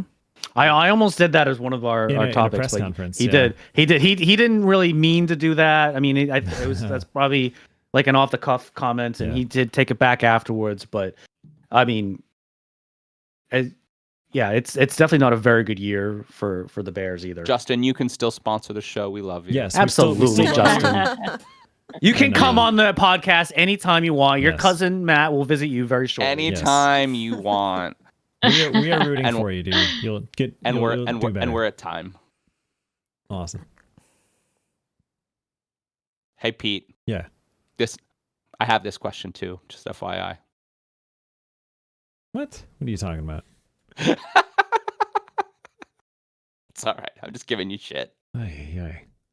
When I looked, unless you guys changed stuff, it all looked good. No, I didn't change shit. Wait, John, were you going to do it from the Broncos angle or from the Dolphins angle? I mention it in a kind of different way, and so I'm still going to ask it because that's what we're talking about. Okay. See, this is what happens when I only get Mark's questions and not his preamble. So Because you know what, sometimes we're the gonna question can look different. You know what? I'm going to completely change. I I'm haven't a changed any of the completely- questions. No, No, I'm going to ask no. a completely different. I usually, if anybody hasn't noticed, I usually follow Mark's lead with question topics so that we're kind of a related show. But I'm going to ask something completely different. And so, Okay. And now for something completely different. And now And for a that's our next completely different next topic. nice. And so, interesting news this week. Haley Van Voorhees, a safety at D3 Shenandoah University, became the first female non-kicker to appear in an NCAA football game this past Saturday. At 5'6", 145, the 5'6", 145-pound junior, Voorhees plays safety and is also on the track and field team where she runs sprints. So multiple women have played kicking positions, but none have ever played defense. Haley states that she's used to being the only girl on a football team, and she's been playing her whole life, but states she's not the shortest or the lightest person on her team and isn't worried about getting hurt. So while Haley is not on the first team, she played this weekend, and that's why it's news. And registered a quarterback hurry on third down. She tackled the quarterback, which was awesome. You should look at the video. What do we think about Haley's future in football, the NCAA, and beyond? She's in college or high school? She's in college, D3. She's in college. Okay, that's pretty cool. So yeah, she's certainly not. She's definitely she not is, by the way, fucking jacked. Yeah. Jacked. Nice. Like really strong. Oh my god, big. I would imagine if she's bigger a than my safety. head, Right. Yeah. arms bigger than my head, and a 15 pack. Like her Instagram is very interesting. Yeah, I mean, all I can say is it's amazing. And do you think, is this a sign of things to come where we're going to get more women like her? Could we see her on the NFL draft night and saying, "Hey, somebody might take"? But a what chance? I'd love to start with Is that is a possible? serious female football, professional football league. That's what I would like to start I'd with. love to see that. Yeah. They've And- done well, the a lot of keyword is serious because they've done serious female football league, like- leagues before. Right. Like, we're talking about serious female sports, and the New York Liberty are selling out Madison Square Garden this week because they're going to win the championship. And that's awesome, right? Yeah. And that's what I need, right? I just need it to be the same. And I think that things like this, where Haley's playing with boys and beating them, is an awesome start. I think I actually do foresee a women's football league, but not probably in our lifetimes. I mean, because it's going to come to the point. Aren't they already talking about it, I'm though? planning on living to be 137, so I'm probably happen by then. Are you going to move your Perfect. subconscious out of your body into, Yeah, just, into yeah. like so I mean, it's at the rate that especially football is going. It costs so much money to go to a football game. So there's going to need to be alternatives, I think, for certain things. And See how pissed Jets fans are? yeah, absolutely, Pissed. absolutely. But it's only going to get worse. Think about when our kids will attend sports games in like 20 or 30 years. How much is that ticket going to be? Huh. So we're going to probably need alternatives for sporting events that are going to be a little less expensive. And an all-female football league is probably going to be one of those options. At Mark, least why at does it need to first, be an yeah. alternative? Why does it need to be alternative? Why does it need to be an alternative? Because the NFL is the juggernaut of all sports right now. That's true. It's true. That's Male why it has or to be an female, alternative. Right. Male or female, there's Any no sport. football league that, or yeah. Oh, I'm sorry. Any sport in this country. Yeah. Because Right. Soccer is football- obviously the biggest sport in the world. I would think. Yeah. But now I will say that. So I Football, definitely should want to say. see more women's leagues. The WNBA has expanded from 12. It's 12 teams right now. It did start off at 8. Hopefully they come up with more teams. I'd love to see a WNBA team in my neck of the woods. The National Women's Soccer League is talking about expanding, and Boston is supposed to be getting one of those teams that was announced a little while ago. That's exciting to me because I think I actually enjoy women's soccer more than men's soccer because it definitely I don't know, just the game itself just seems to be a little bit better. I think it also has to do with the fact that American women tend to dominate too as well. So that's I think certainly maybe that's also why I enjoy it. Even though we didn't this year. Yeah, well, they made those changes. So I do I think there's a possibility of a women's football league in the future? Yes, but just probably not in the near future. We'll see. I think that I'm reading this right. The NFL is sponsoring a women's flag football league. Okay. flag football. Yeah, I don't want to see flag So football. they've I don't know. Would- And that's you- actually the thing I remembered. see women trying That's to what kill they were each other. advertising at the Super Bowl. Right, At the Super Bowl, right? Huh. The woman who was running and everybody was chasing her. That was a flag football league ad. I think I remember that right. So keep in mind now the Pro Bowl is a couple years ago was a flag football game, and who watched that? And these were Yeah. professional NFL players. Well, the Pro Bowl sucks. Nobody likes All-Star games anymore, Mark. But so how is a women's flag football league going to attract viewers? Because it's not a fucking All-Star game. All-Star games are terrible. The It's athletes still flag aren't- football though. But at least the athletes standings aren't matter, serious. right? You have playoffs, you standings have a matter. championship.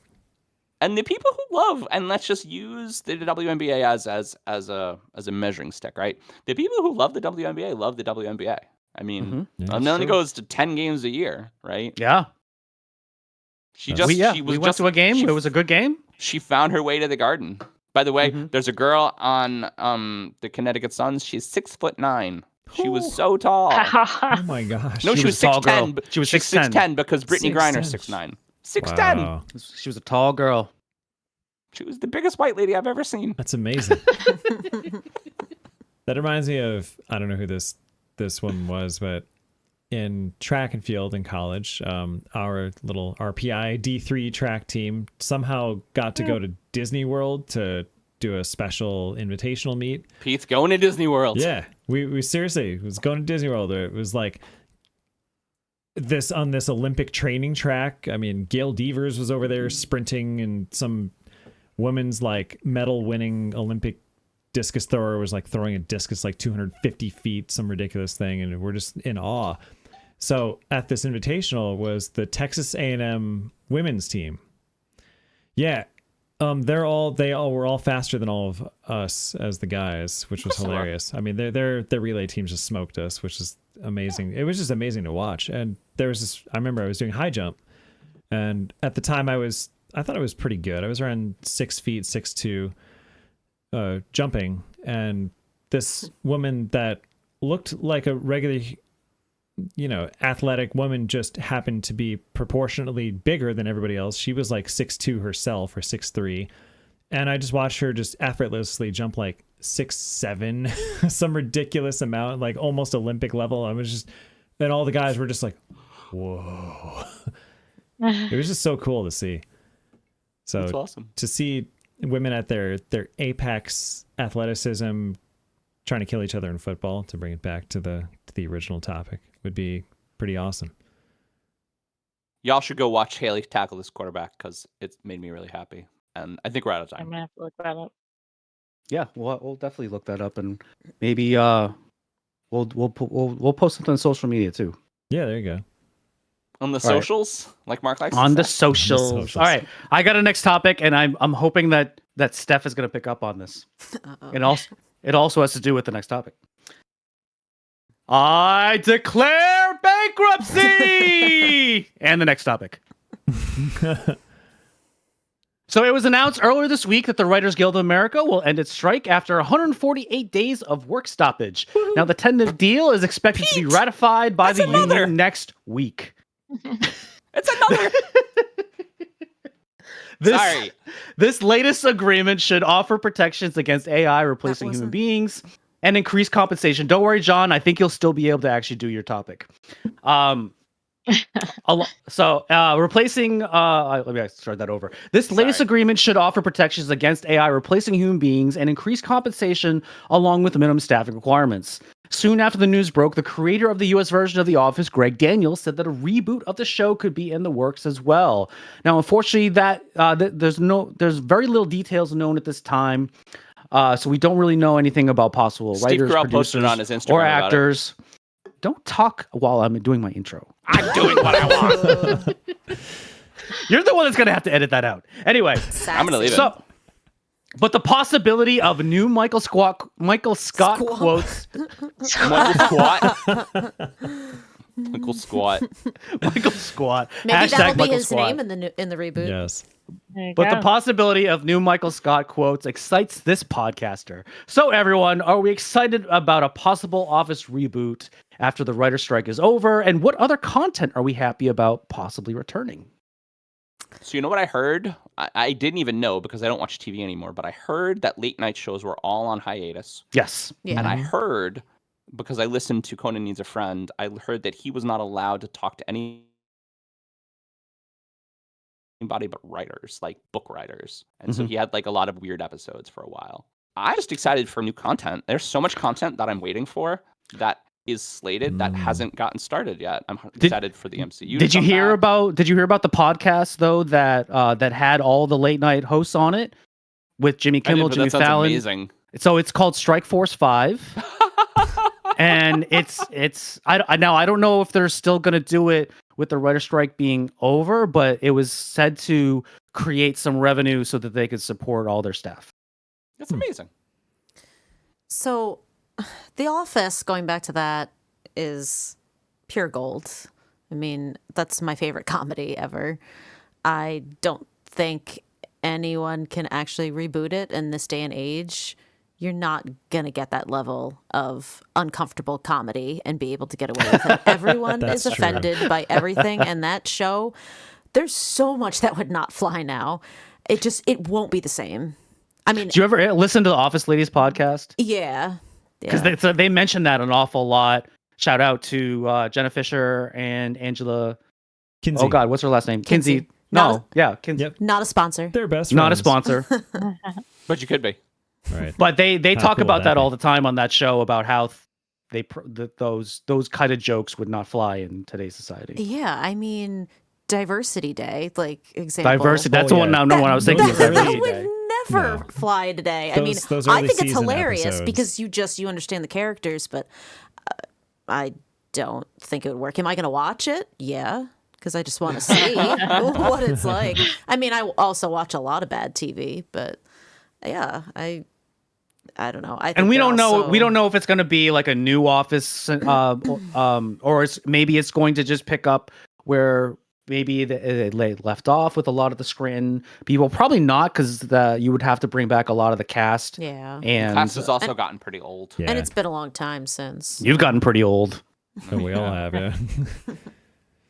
Yeah, Well, I don't know if a new group of people who just happen to work at the paper company is going to be a worthwhile reboot. I mean, unless all the same people Maybe are it's- writing it and it's just funny, right? But that's Yeah. hard, right? Yeah, and we don't like uncreative dribble as consumers, right? We don't like when people take an idea that we love Mhm. and then they try to rekindle a magic that just isn't there because it's not the first time, not the same people, not the same cast, right? And that happens too much. We get Yeah. tons of garbage now. Well, because nobody in Hollywood has any creative ideas anymore sometimes. Yeah, Okay. they just want to rehash the old ones. I have an Right. idea for this. What if it's not the office of Dunder Mifflin? What if it's the office of the video editing company that was doing the Office documentary of Dunder Mifflin? and you see them trying to construct Pretty meta. it. It's pretty Right? meta, Pete. Yeah, How it's like cool is that? Inception. Yeah. And then it's just a dream, a Steve Carell dream at the end of the Yeah. last episode. There And you he's go. old, right? He's Right. right now Steve Carell. Yeah, current Steve Carell. It's like, whoa. I mean, you'll draw a lot of people to that kind of idea, just the Office reboot, but it's just I don't think you could ever be as funny as what I still the Office maintain was. network TV is now just universally bad. I don't know one good network show that I like. If- Abbott Elementary, man. Abbott Elementary. Yeah, but that doesn't. Quit the even count. Brunson. I watch What do you mean it doesn't count? It's I on watch it on network. Hulu. I watch it on Hulu. Well, that's what you can do now. I don't actually watch anything live either. It's always because I hate commercials. It's always the next day. That Janice, what is- about you? What does the Robare family watch for, aside from like some kids stuff and whatnot? What do you guys watch for? She watches I I mean, Coconut. lately we've been watching the junior British baking show. Hmm. Aw. We like kind of that kind of stuff, like reality Does Wesley like Spidey and Friends? stuff. We've seen The Office. So, what was that? Does Wesley like Spidey and Friends? That's a good show. He's watched it here and there, and his last birthday party was Spider-Man themed, but I don't know Nice. why, because he's not like. I wish my next birthday was Spider-Man Spider-Man fan. themed. I know. My- It was fantastic. I'm You pretty missed sure I out. have Spider-Man socks on right now. I'm not even lying. Oh, I want you to show it. Can you show us? Well, I can show you my socks. Can you get your leg that high? Yeah. You're not Socks. you're not Yeah, that old if you can like that bend it that Yes. Woo! high. Nice.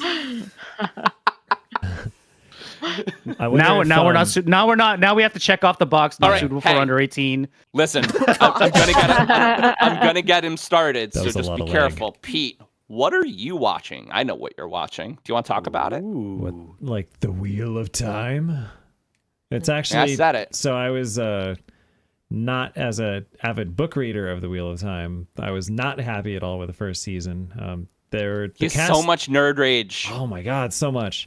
The cast seems excellent. So their casting director, kudos to them. I feel like a lot of those actors and actresses embody their characters very well. The Mostly problem the is actresses. the writing doesn't.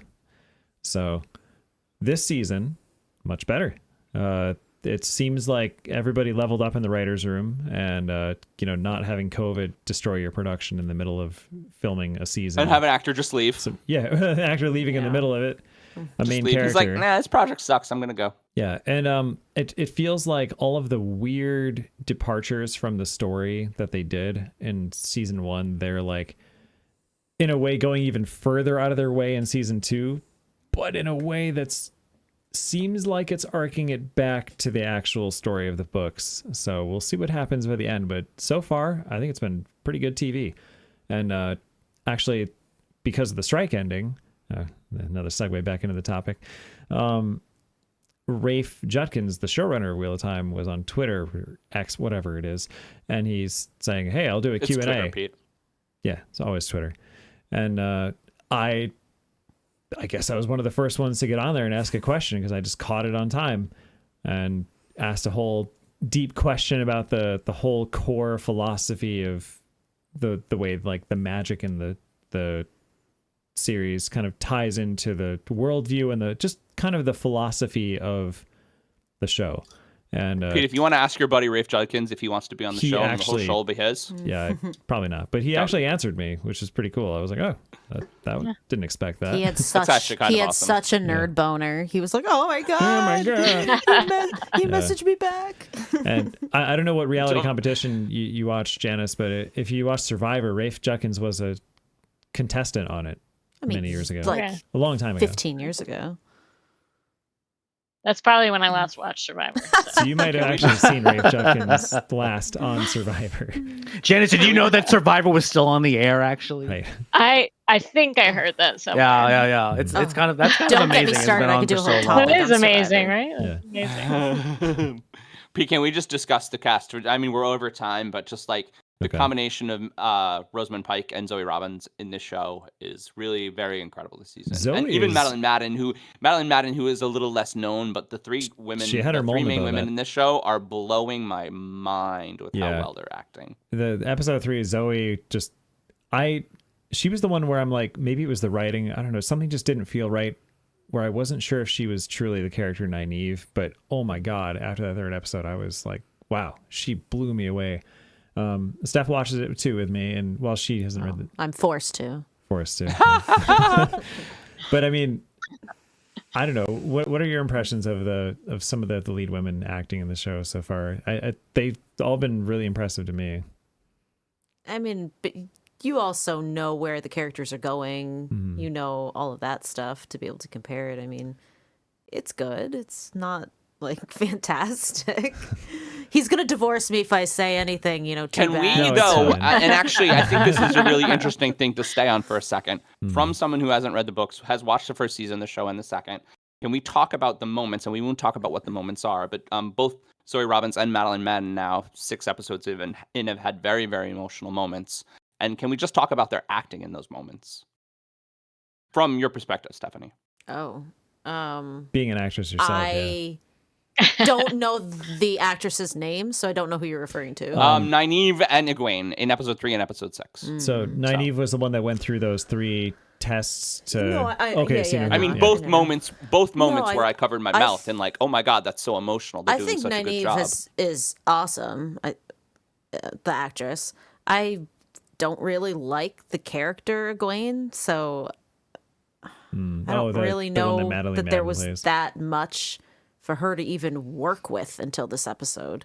They really, they haven't given her true chance to shine until this most recent episode, which was everybody's talking about. There was Yeah. a whole episode based on one paragraph in the book, but they did it incredibly well. Well, it's important though.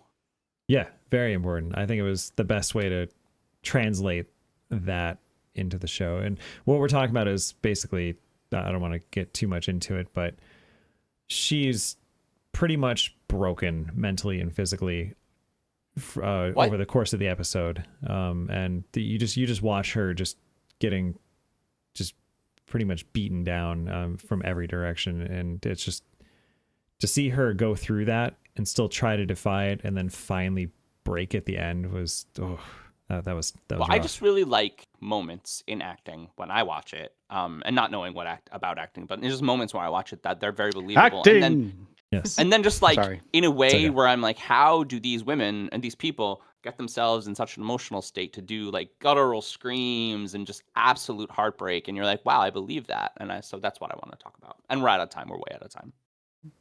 You're way that time. It's okay. No, every day. To be fair on this topic, John, I saw a question about the new Office reboot. That's all that was in Mark's question was The Office. So I'm like, oh, John's not going to talk about the Office reboot, so we're good. It's all right. I did mention the writer's strike in the question too, though. You did. You did. To be fair, Well, our Mark did. intros Not are the one I essentially got. To be No, it's fair, okay. when I commented, our intros are pretty much exactly the same, but that's fine. Nah. Oh. all right. Who's got the next topic? I can do from the soundboard if no one has it. Professionals. Do it from the soundboard. Hello. Do you have a next topic? I do. All right, so it's my turn to bum everyone out.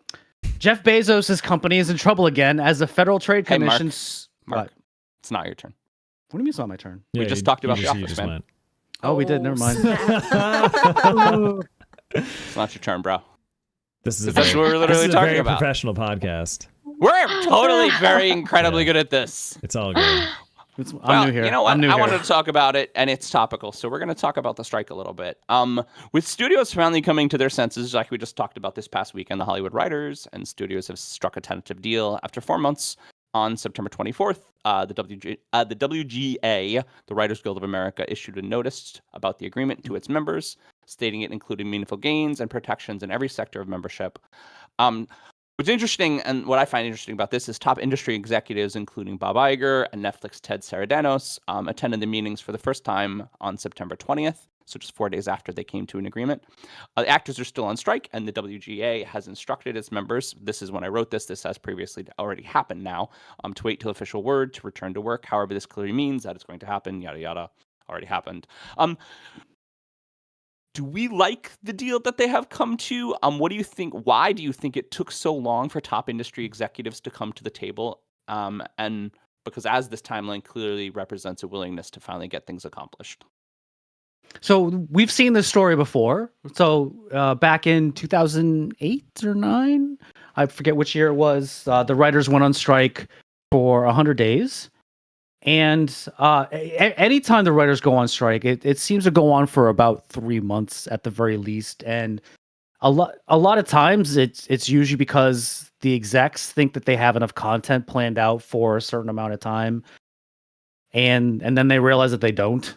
So they have to, all right, so we have to hire these people back again.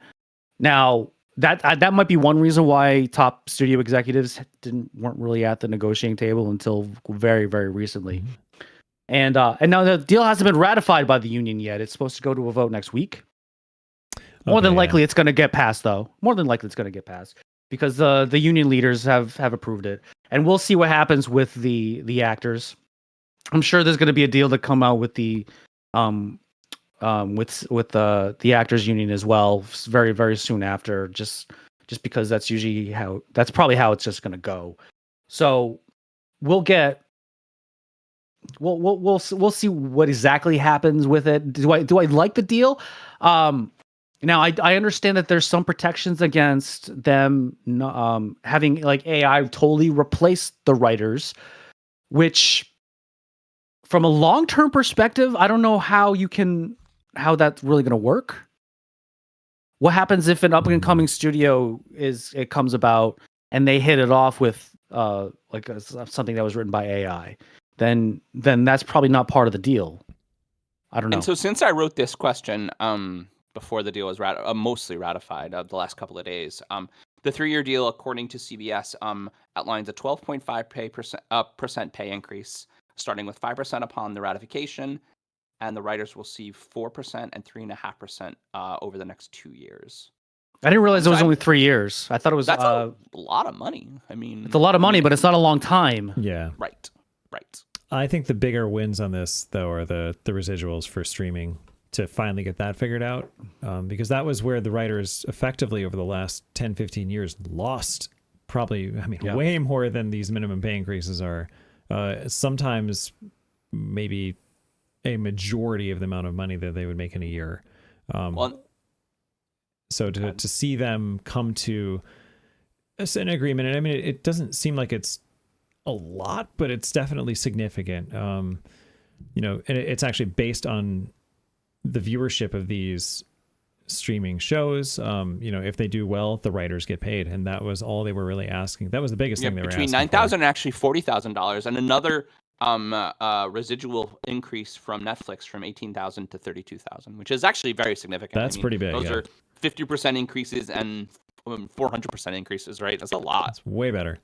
Yeah, but I mean, in some cases, they lost 90% of their residuals or more over the last 15 years or so when things transitioned from network to streaming, because most of them made way more than their salaries from residuals, and that disappeared, and that's why they went on strike. I mean, just to play devil's advocate for just 1 second, and I'm not going to talk long because obviously the studios are a bunch of monsters, but the industry changed, right? It changed. Industry changed. It did, and I mean, it took a little bit. It took a strike, but that's what unions are for. It took the strike to convince the executives of the new cable companies, which are the streaming companies, that they needed to change their practices, and they weren't going to just do it. That's like when you call the cable company and you ask for cheaper internet, and they say sure. And like, why didn't you just give it to us? Well, we're not going to just Exactly. That's stupid. Yeah, the executives are trying to cut pockets as money as they possibly could for as long as they could, and until they got caught. Because it's the same thing happening with the auto workers right now. I mean, you had a lot of executives that are taking home a lot of big money and bonuses and whatnot because record profits. Yep. Meanwhile, all the union workers are getting paid the same exact amount. Yeah, you're talking 40-50 billion over the last couple of years for each of the, not total, but for each of these companies, and these workers have barely gotten any kind of a raise that's less than inflation. I mean, this is like, what are you doing? Billion with EP. Yeah. They made more money than the country. Country makes trillions. I believe it. It just sounds like a lot of money. It's a lot. Look it up. I'm not going to. I believe it's like 40 to 50 billion per company. Wait. You thought the country only makes $1 billion? Shut your face. I'm talking about other countries, not our country, obviously. I don't believe you said other countries. It's fine. No. It's like when He'll just edit that out. It's like in Austin Powers. Replay. Send it to New York. It's like in Austin Powers when Dr. Evil comes out of the cryogenic tank or whatever from 1967 into modern day, and they're like, "What will you do? Like, we'll ask for $1 million. We'll launch these nukes unless you give us the final sum of $1 million." Yes. Anyway, it's Pinky so Pete. Not a lot of money anymore. Sorry, and I got the finger wrong. Whoa. Gotta get the finger right. Yes. And we're out of time. All right. Now it's your turn, Mark. Yes. I don't want it to be my turn. Hey, baby. Do you want a next topic? I do. Ooh.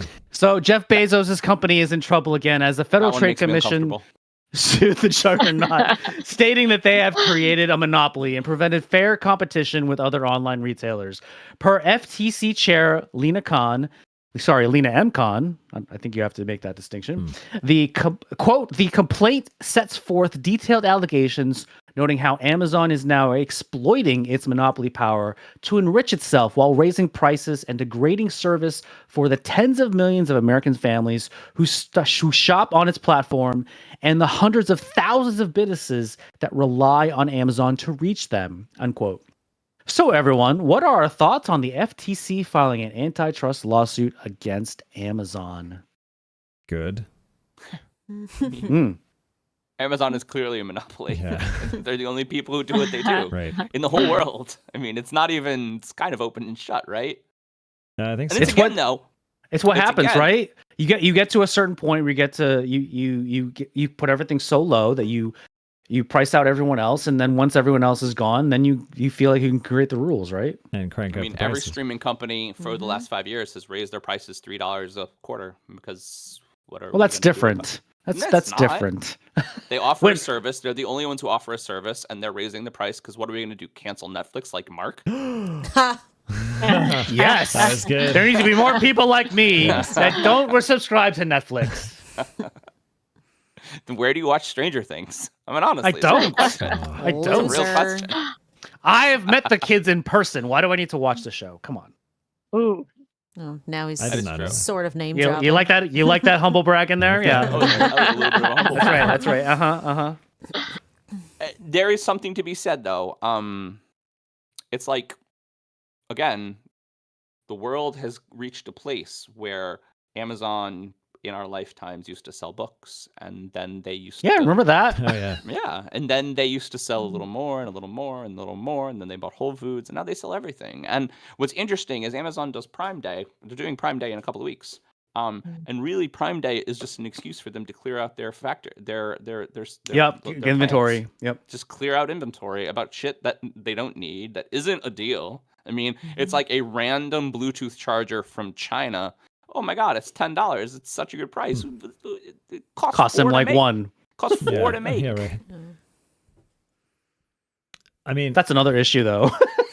as much as I'd like to see, a trust busting organization actually trust bust, there probably will be some near term negative ramifications if, for instance, Amazon shipping company gets spun off, if their streaming company gets spun off. It'll never happen. Probably won't happen, right? They have more money. Wasn't that than one of the us. smartest moves that Amazon made, though? Looking back, like Yes. creating their own fleet and supply That's chain. crazy. That Yeah. was one of the smartest moves. They bought a small supply shipping company. They just bought it. Yeah. The whole thing. So Amazon's argument, hey, if you break us up, these prices are going to go way up for shipping and stuff. And honestly, they're probably right. But the problem is the reason they're so low is because they're doing it on purpose to operating at probably a loss to undercut everybody else. And as soon as those guys are gone, they were going to raise the prices anyway. Side note, Amazon treats their workforce like shit. I know like 10 people who used to work for Amazon who all quit. Well, in the warehouse. Yeah. In the warehouses. Top to bottom. We had a person who Everywhere. worked on the Delivery Echo team, team. and he said Tom Smith used to work for Amazon. Hey, Tom.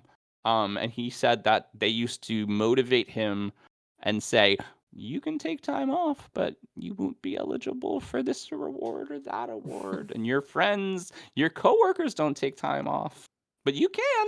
Go ahead. That's fine. It's totally fine.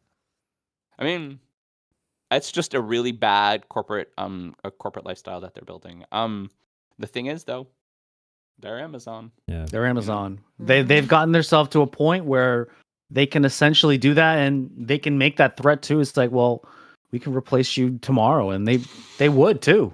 And Pete, how much money did they spend on Rings of Power? Because I don't remember. Cool but it was a $500 lot. million. Cool $500 million on a TV show that didn't do that good. That wasn't actually that good. Yeah. But they Yeah. spent a lot of They were money on like, it. oh, I know how to make a good TV show. Just throw infinite money at it. That's not how it works.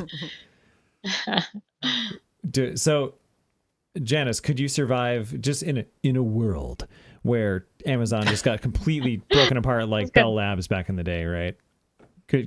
I used to work for Bell Labs. Would that affect your daily lives in the Robare house? Can you restate the question? Do you guys like Amazon? Yeah, Do say you use it all the if time? Amazon explodes, right, and the government says like you're done, like you're now 27 different separate companies, and it's no longer the I one source for understand, okay. everything in the universe. And your Prime membership is $500 a month. right? Well, that's... Well. Yes, 100% we would survive. I think the amount we use Amazon, I mean, is so unnecessary. We just like we don't have Amazon Prime. We just order things here and there because it's much easier and you get free shipping. Mhm. And I honestly feel like kind of guilty even using it after like listening to all of this a little bit, It's My sister actually, she doesn't use Amazon for anything and tries to encourage us not to order anything off that, like for Christmas gifts for her and stuff. She doesn't want any involvement with Amazon, which is, I'm with that too. I I don't think actually we'd have a problem. I think it'd Okay. be like, whatever, we'll hopefully find stuff we don't even really need somewhere else. I don't know. whenever I do any online shopping, I actually look at Amazon last. Even though I am a Prime member, I mean I do like the Prime Video service. I mean, I'm streaming NFL football right now as we speak. But I do try to use my Prime membership as little as often, just because I don't really want to be a part of a cog in that whole machine. And I do try to branch out as much as I can. I've been actually using eBay a little bit more lately, just because I actually know some people, eBay and Etsy. Actually, I know personally some people that have like an eBay and Etsy store, and so I want to try to use that as much as I can. But it comes to a point where I want something so random that unfortunately Amazon is the only one that has. Y'all it. are crazy. I needed garlic powder today, and I ordered a big ass. Oh, come on, John. You do garlic not. powder. That's lazy. Please, please. When do I have time? I have 2 jobs. I host a podcast. I'm treasurer of the PTA. Melanie's never home anymore. We need a garlic powder. What am I gonna do? I mean, So that's the crutch of Amazon, right? It's so easy. What am I gonna do? I'm No, gonna no, no. order it because it's free. Right. I order. It's not free. Well, the First of shipping all- is free. Oh, the shipping Right, is free. shipping. So I order my groceries now on an app at my local Stop and Shop, not a sponsor. And they, so what I just tell them when I can show up. They have my groceries ready for me when I show It's up. called So Instacart, Mark. no, it's not called Instacart because I'm not paying Exactly. Instacart fees. You're not paying anything. We do the same thing with Hannaford, where we Mhm. are. Same exact thing. There's no fee. The fee's waived if you spend a certain amount of money. I And can't believe you bought garlic powder on Amazon. And I honestly, and I'm gonna stick up for the rest of the world because I hear you guys and I hear all of it. It all makes a lot of sense, but you can't call lack of time lazy. You can't. It's not lazy. I don't have the time. I don't have an hour and a half to spend at the store. It just doesn't exist. It takes you an hour and a half to shop for garlic powder. Fucking garlic powder. Jesus Christ. So, It takes an hour to go to the grocery store because if I'm going to go to the grocery store, I'm going to do the whole list and spend the $200. This could get into. By the way, you know one. my grocery for 3 people, my grocery bill is cresting $1,000 a month, and that makes me want to vomit. Oof. oh, geez. So this That is a lot. this could bring up another angle of this, and it's that You need to get rid of the people in your house. I Right. think. that it They're so hungry. clearly right there is a need for a centralized, I guess, warehouse that you can purchase from anywhere, instantly on your phone and have it delivered to you that has everything. It just, to me, that makes sense. There was a book I read in high school called Looking Backward, which was written in 1885 or something around then, at the end of the Gilded Age, that was talking about what the year 2000 would be like. And they basically, in that book, in 30 pages of economic banter, described what we would now call Amazon, except they use those cool bank pneumatic tubes system to ship things I love all those over the things. place. How cool is that? So about Nice. Yeah, we're like, gonna end on this because we're out of time. Yeah. No, go ahead. no, You weren't but done yet. here's the difference. It was government regulated and controlled, because this whole thing was a philosophy about a utopian society based around socialism, which very much shaped my young, inspired mind. You're so inspired, Yes. Pete. So I guess the question is, I don't think there's a question of do we need Amazon, right? It's pretty clear we do, but do we need it the way it's being run and the way it's formed, and Or just the who's fact in- that it's a based on who's in charge? monopoly Right. and there's nothing Yeah. else. Right. Should it be a privatized mega corporation owned by a megalomaniac? I mean, actually, Walmart $100 Plus, billionaire. not to promote Walmart, but Walmart Plus has a very similar deal. It's for less money. They have almost the Mm. same amount of stuff. I was thinking about Walmart Plus because it sounds really similar, right? Really similar. We have a friend who works for Walmart. He's a pretty high executive in Walmart, the Walmart chain. And I mean, he lived in the Walmart town in There's a the middle Walmart town? of. Oh, yeah. Whoa. Yeah, there's It's a very Walmart. close to where you I are, got Pete. really Oh, excited. okay. Yeah. Yeah. Oh, My cousin worked there for a little huh, while. I guess you guys all know that. I didn't know this. Yeah, he lived in Walmart town. I forget the name of it, but John would know. Hey, John. Hmm. But I guess I think I forgot. Damn it, I forgot. Well, we're out of time That's all anyway. Yeah, oh well. Oh well. It was smart though. Oh, Real smart. I'm sure it would have was. been amazing. All right, Steph, I think it's time for you to introduce the next topic. All right. Oh, no pressure. No, I think I have one, but it's just a matter of if I could do it. Oh, Peter. Oh, can I have the next topic? Sure thing, Lois. That's amazing. By the way, this is actually Winner. She has the this is best actually our Lois, final topic. the best sexy Lois Griffin impression ever. And usually I can do it. Winner, better winner, when I'm chicken dinner. sicker. Amazing. That was That was fucking awesome, great. man. That is going to be in every episode. Jesus, that was so good. Can that one immediately I think we- follow? Hey, baby, do you want a next topic? Yes. This is turning into a dirty It podcast. is. Dirty balls. Dirty Dirty balls. Sorry, I'm I'm way too dying. excited about that. It's amazing. It's so fun. All right, we already talked about that. Let's talk about this because this is gonna be topical anyway. Janice, just to give a little bit more information, we usually have the word ball or balls in all of our episode titles, so that's why John is getting very excited about dirty balls. Excited about dirty balls. Understood. Or he just likes dirty balls. One of the Yeah. one of the Some two. Oh, we already I knew mean, that that's about what him. I thought, but We already knew that That's about fine. him.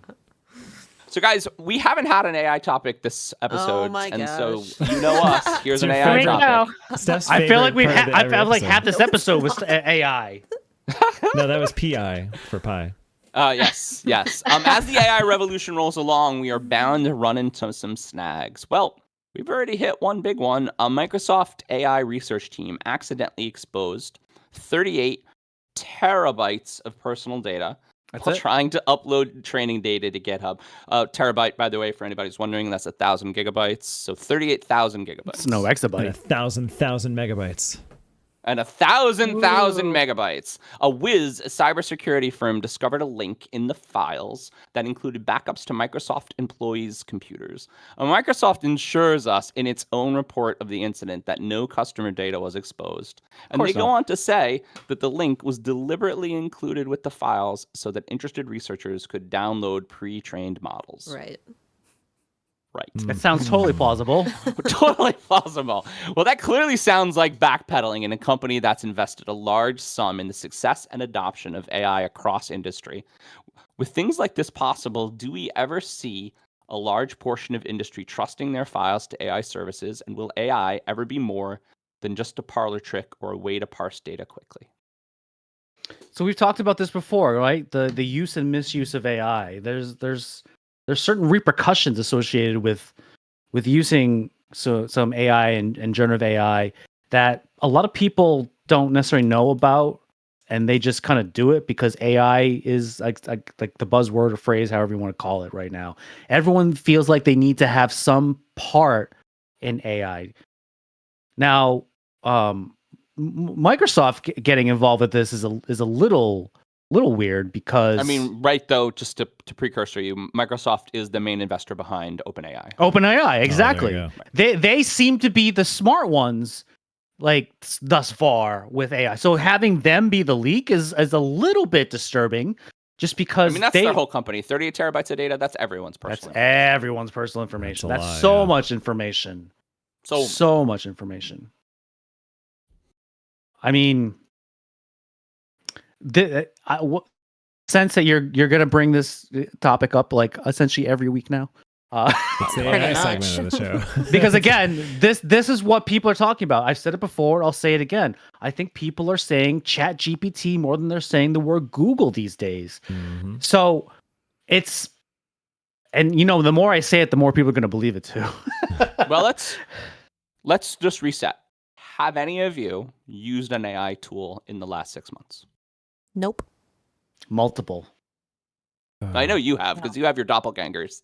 I do my double.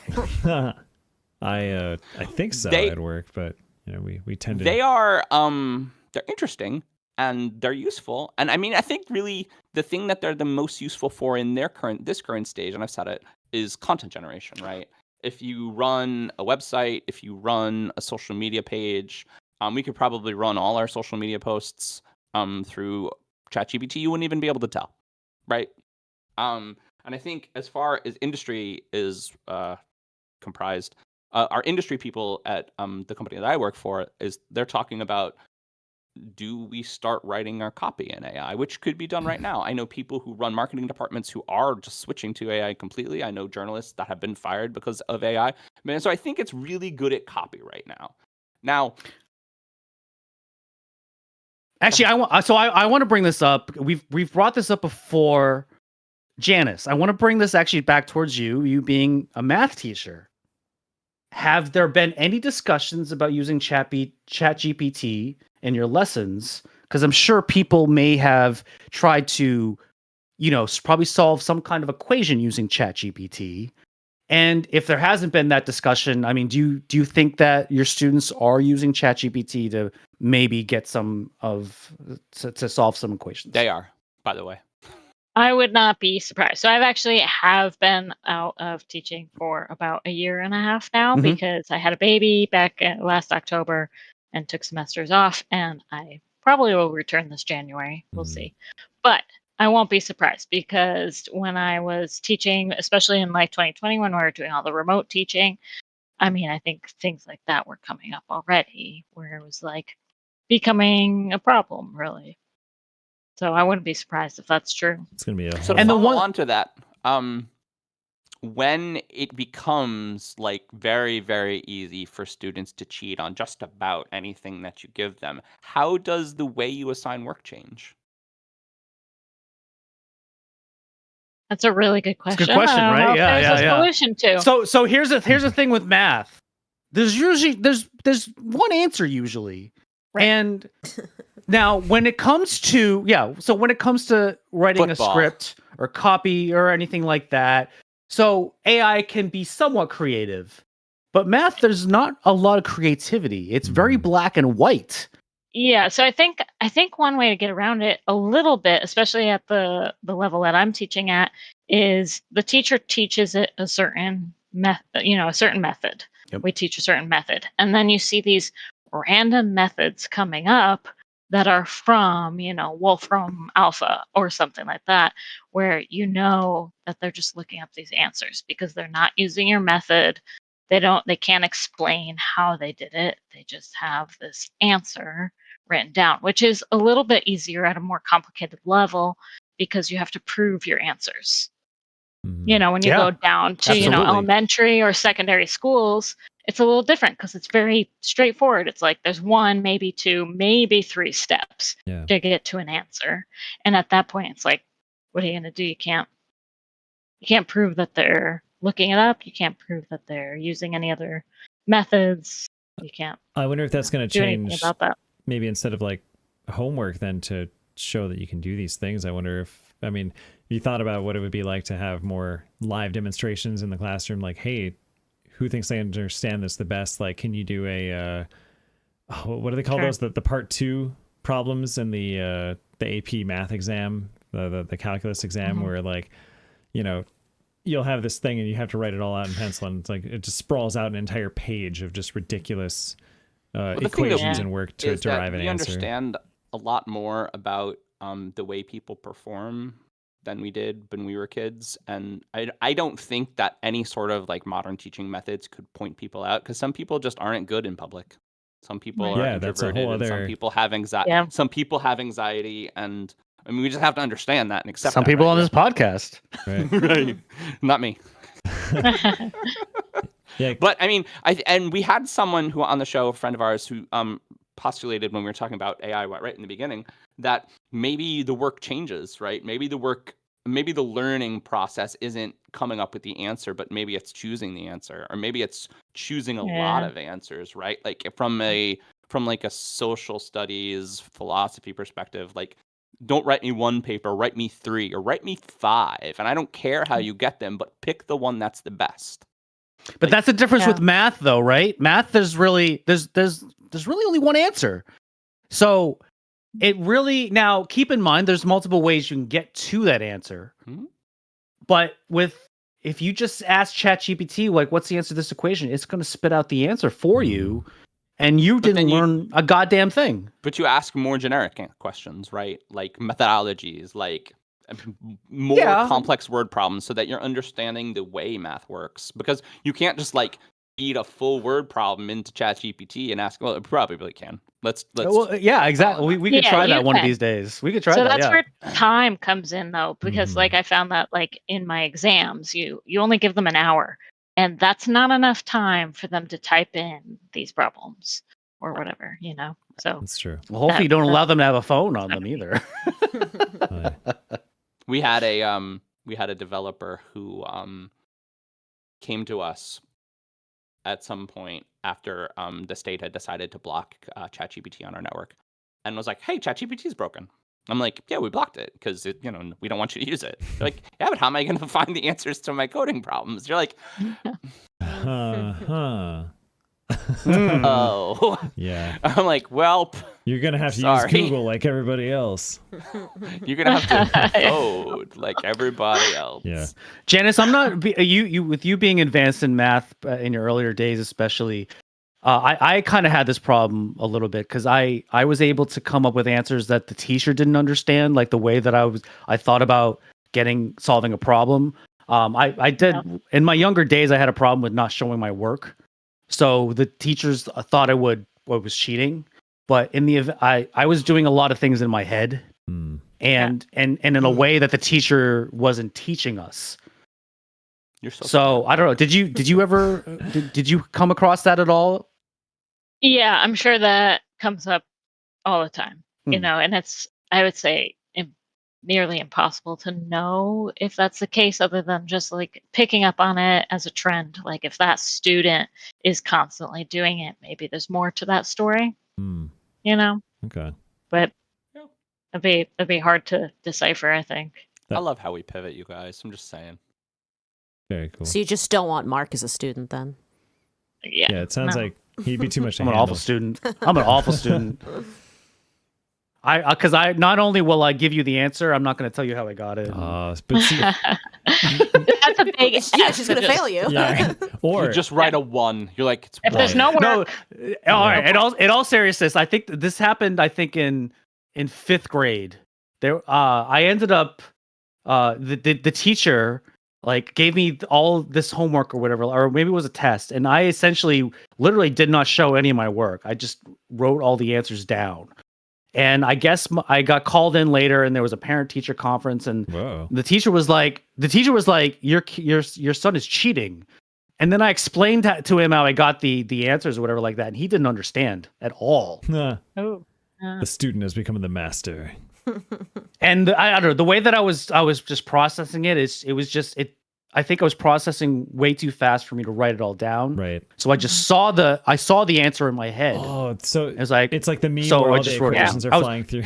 yeah. through I was stuff. like beautiful minding everything. I That's what totally was doing. thinking of I beautiful feel like mind. that's Yeah. always been a problem with like genius level. Like people never understand. Oh, well, thank you. Until later. That's where the teacher, I think, the only way to know that you've taught the student is like take them out for a beer, well, college level, I was in 5th grade, Pete. Still, That's how you get Starting arrested. young. yeah, and just shoot the shit about those math concepts until you're like, okay, I can talk math with this person, and they actually understand these concepts. Like if they can keep up with you, and some, Pete, don't be a teacher. no, I'd be a terrible teacher. Remember when I tried to teach you how to ski? And He would be a like, terrible 5th grade teacher getting all his Hey, kids little drunk. Tommy, let's go get a beer. Yeah. Mister, I'm not allowed to go to the bar. It's Don't tell fine. your It's parents. totally fine. Okay. We're How gonna did we get here? I don't know. All right. And we're done. We are You ready? actually Oh my done. gosh, We're yes. over. Pete, you ready? Yes, let's rock and roll. So that has been our 10 topics. We would like to thank our guests for joining us this week. Thank you, Steph and Janice. Thank you. Thank you so much, hun. Please subscribe to us on this very YouTube channel or follow or like us on our socials at If These Balls Pod on X, Instagram, Facebook, and Threads. Our website is www.iftheseballscouldtalkpod.com. This is Mark Pesci, and for my partner John Campania and producer Pete Steffen, that's what we feel they would say if these balls could talk. Bye, everyone. See ya. Bye. If these